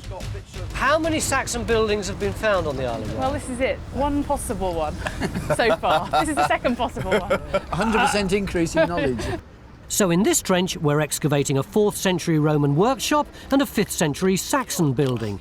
And now it looks like we've found another Roman bronze pin. Oh, yeah, Tell us what you can see, Helen. Well, it's kind of blobby, a globular head, quite big. It's like a massively scaled up dressmaker's pin. Some of them have been found in graves up by the head, so it suggested they could be hairpins. They could be cloak pins as well. Wow. Oh, look at that. Oh. Yeah, lovely big round head. Can I have a look, Phil? Yeah. Look, yes, there's grooves near the head. Yeah. Look, do you see there's grooves around the top there? Oh yeah, you can see the marks on the end there. They're really spiralling up, aren't they? I tell you, this isn't a rubbish tip, mate. This is a villa. The rest of it doesn't add up to a villa.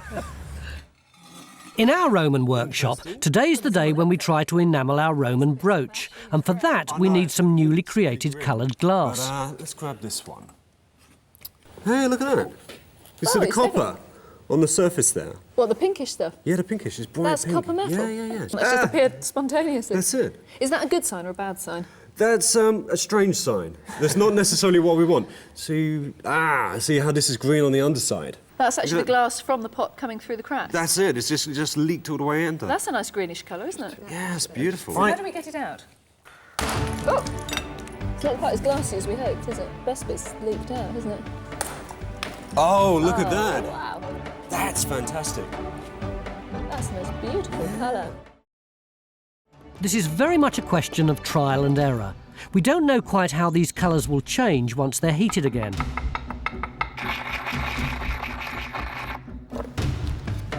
Adding cobalt to our blue glass should give us a deeper colour.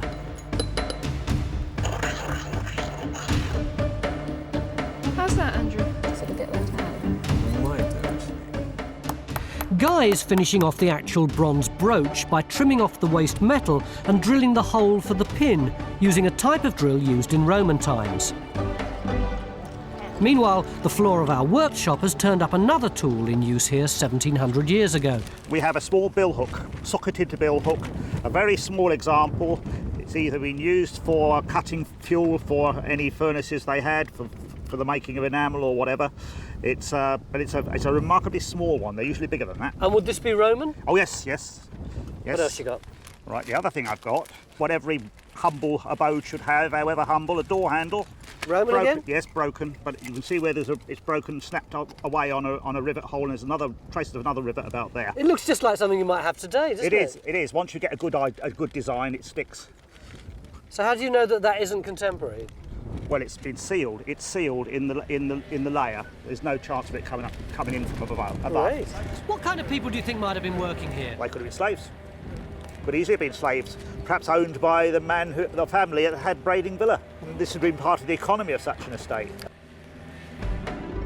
After taking soil samples in the creek, we've proved that it was deep enough for ships to get very close to our site, especially flat-bottomed cargo ships like this model based on a wreck found in the River Thames. Unfortunately, our test trenches have failed to find any trace of occupation here, nearer to the creek, although the evidence may have been lost because we've now been told that the slope was bulldozed after the war. Geophys, though, have detected something on top of the hill, and we've put in a trench to see if it's Roman or Iron Age. Well, there's the ring for you. Well, that's pretty clear, isn't it? And, I mean, on the interpretation, we're putting the box in there, on that part of the arc. Yeah. And if you can't see it on the ground... It's clear enough in the trench, isn't it? Yeah. Katie's found a flint scraper in the ditch, which is either Neolithic or Bronze Age. Bit of a blade, isn't it? Must be Bronze Age. Well, we'd expect it to be Bronze Age, wouldn't we? What would you expect to be Bronze Age? We'd expect it to be a ring ditch, probably around a barrow or around burials. Mig reckons this could have been a Bronze Age burial mound, which means that we're now talking about people living in this landscape as far back as 2000 BC. It's an exciting discovery, and we now know it's got nothing to do with the big ditch and the late Iron Age settlement Carenza's digging, which was occupied something like 2,000 years later. Carenza? Hello there. Have we got a structure yet? Yes, I'm pretty sure we've got a structure. We've had more of these post holes turn up in the extension of the trench. You can see where we've half-sectioned them, and some of them are really different to others, like that one's quite shallow and V-shaped. Whereas this one here is much, much deeper and sort of U-shaped. So it looks like this might be part of the wall of a roundhouse, and some of the other ones are sort of internal features like little partitions or beds or something like that. Well, Carenza's especially impressed by one of the smallest finds. We found this glass bead out of the post hole, right in the middle of it, and that's perfectly fine for the Iron Age. You hold it up the light, it's the most beautiful deep blue colour. And having been struggling for the last day to try and make anything remotely glassy, I am so impressed with that as a piece of craftsmanship. To find out more about the massive Iron Age ditch, we've opened up one last evaluation trench, and it's revealed something quite unexpected. We've certainly found a human burial for a start. A human burial? Human remains, certainly, yes. Where? I mean, it's here, basically. When they were taking the top off the trench, they just touched it with the bucket. This is all cranial fragments up here and actually some bits of hand. And we have a mastoid process with a zygomatic catch. It actually it's a very male characteristic. and a bit of mandible here. It's very square, also looks quite male, so we may well have ourselves a man. It's incredibly shallow, isn't it? Yeah, it's probably been damaged a lot by the plough Well, I was going to say, it's within the plough zone, yeah, isn't it? Yeah, very, very shallow. Can we see which orientation it is? Well, at the moment, I think it's actually running this way from what I'm actually seeing, but I'm trying to define if there's an actual cut. I mean, maybe there isn't, because I think this, in theory, is supposedly in the ditch fill of the ditch that's over there. Yeah, it would be, yeah. Maybe they just put it on the top. So we've got a huge ditch going in this direction. Well, coming right across there, in fact, the ditch is. And then suddenly somebody pops a body into it. Into the top, yeah. The burial is so near the surface that it makes me wonder if we've discovered a modern-day murder, although there is less topsoil in this part of the field. Carenza, like everyone else, is intrigued by the new discovery. Caroline, did I hear that the hands in your burial are up near the head? I mean, it's disarticulated, but we basically find hand bones, yes, up around where the cranium is here. Right, is that part of a bent arm bone? This potentially could be, yeah, a flexed humerus and an elbow basically joined here. So that suggests that it might have been a crouched burial then, with the sort of hat tied up tightly like this. It's distinctly possible. And that would suggest it's likely to be prehistoric, wouldn't it? Well, I don't know what Saxon burials usually look like. Well, no, they're generally sort of lying on their back, their hands sort of either up like this or down like that, not crouched up like that. That's more likely to be prehistoric. Which would be good news, because then that could help us date our ditch fill, because that would be overlying our ditch fill. That would tell us that the ditch was actually filled up in the prehistoric period. Carenza has to rush off again because she doesn't want to miss the critical stage in our enamelling experiment. How long is it going to take?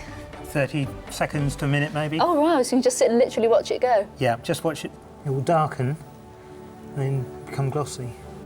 It's tricky because the different colours have to be added in stages, some colours requiring longer in the furnace than others. Oh, wow. Wow, that's amazing. Look at that. That still needs a bit more to go glassy, doesn't it? Yeah, but that's the first firing. It's getting late, but having discovered this burial, we're committed to fully excavating it, which probably means that Caroline will continue tomorrow after we've gone. The bone's actually in quite good shape, isn't it? I mean, it's a bit soft. For the time being, though, we're going to leave her to get on with it so that we can find out as much as we can by the end of the day. In Carenza's trench, we now have a hearth to go with our post holes and feel pretty sure that what we've found is the remains of an Iron Age roundhouse, a building that probably looks similar to this, part of an extensive settlement here around the time of the Roman invasion in 43 AD. We expected the big ditch to completely enclose the late Iron Age settlement, but Geophys could only see this much of it. Perhaps this was all there was, and it was designed to impress anyone approaching the settlement from the creek. The Roman building that was standing here 200 years later, around 300 AD, was a fairly humble structure, not the villa I'd hoped for, but probably a workshop, perhaps even occupied by slaves. One perhaps of several buildings located here because of easy access to the sea, with people trading and recycling materials, and almost certainly into the business of enamelling. Oh. Andrew, are you pleased with it? Oh, I'm so chuffed with it. That's great. I mean, yesterday you were very complimentary about the craftsmanship of the Romans, and I suppose I'd better be complimentary about your work now as well. Oh, look at that. Hey! Isn't that beautiful? That's unbelievable. The colours are just so bright, aren't they? That is 15 out of 10. It's turned out brilliantly, and it makes me appreciate how good the other bronze finds must have looked when new. Our experts, meanwhile, are delighted to have found rare evidence of Saxon buildings standing here approximately 100 years after the Roman workshop. What we've done is we've uncovered the original post holes that I excavated in the evaluation. I had 2 more in this area here. Unfortunately, we actually machined them away a bit too deep. Yeah. Right up here, we've uncovered another post hole associated with the line. It's much shallower and smaller than the others. Helen, we've got more post holes just about a metre away, haven't we? Yes, very observant. These two. So this is the edge of Kevin's trench. So these two weren't within it, and they seem to be much bigger. There's those two, and then there's a third down here, and you can see they're all quite big and they're all deep. They're much bigger than these ephemeral things up here. And what's that here? What we've got here is some Roman pottery and occupation debris. What's actually happened, it's come down the big hill wash and congregated in a hollow here. So how come it's on top of the Saxon holes when the Saxons were later? Well, what it is, originally the whole of this area was covered in Roman debris, and what they've done is they've cut through with the post holes through this earlier phase. Why were the Saxons living on top of Roman squalor? Well, there wasn't really anywhere else to go. At the end of the Roman Empire, there's just Roman squalor everywhere. The whole landscape's littered with buildings and coins. They were just going where it's a good place to live, or staying where there's a good place to live. It's very difficult to understand quite what sort of building this would have looked like. I mean, is that what you got Victor doing here? Yes, we've got the complete buildings here. This one is what we think the 5th century small post holes, small building might have been like. And then this one combines the great big posts here of the later house and the raking posts that Kevin had in previous excavations, and shows how the two could go into the same building. So what would you say is the story of what happened in this trench from the Roman times onwards? Well, it looks like a perfect microcosm of what happens when Roman Britain ends and Anglo-Saxon England begins, because we've got a timber building that goes out of use in the early 4th century, and then that's replaced by this timber building from the 5th century, and that falls down in its turn and is replaced by our later, maybe 7th century building here. So here are the people of the Isle of Wight. They live like Romans here, they live like Anglo-Saxons here. Before the pipe trench was put in, no one had any idea that any of this was here. And the biggest surprise has been the body on top of the ditch. Caroline, can we date the skeleton yet? Well, we've had a few very small pieces of pottery out that has actually been inside, basically, in the burial, under bits of bone. And we've had a word with Malcolm, and he said it's potentially late Iron Age. So this is potentially late Iron Age or later. And what's the story of the skeleton? Well, we've been revealing it, Jenny and I, and what we've found here is these fantastic kind of hyper-flexed arms basically over the chest here, suggesting that it's either been bound or it's been purposefully placed in this position. It's quite a surprise. It's not what we were expecting, is it? We certainly weren't, Tony. How many other Iron Age burials have we got on the island? We only have one, and if this is Iron Age, this is very, very important. A radiocarbon date obtained for these bones dates them to the 1st century BC, which means that this man died in the late Iron Age. But given the suspicious circumstances, Victor and I both like one idea that's been suggested. Was this someone who had his hands tied because he was a prisoner? Someone who was executed and then dumped into a ditch full of Iron Age rubbish? It's got to be a possibility.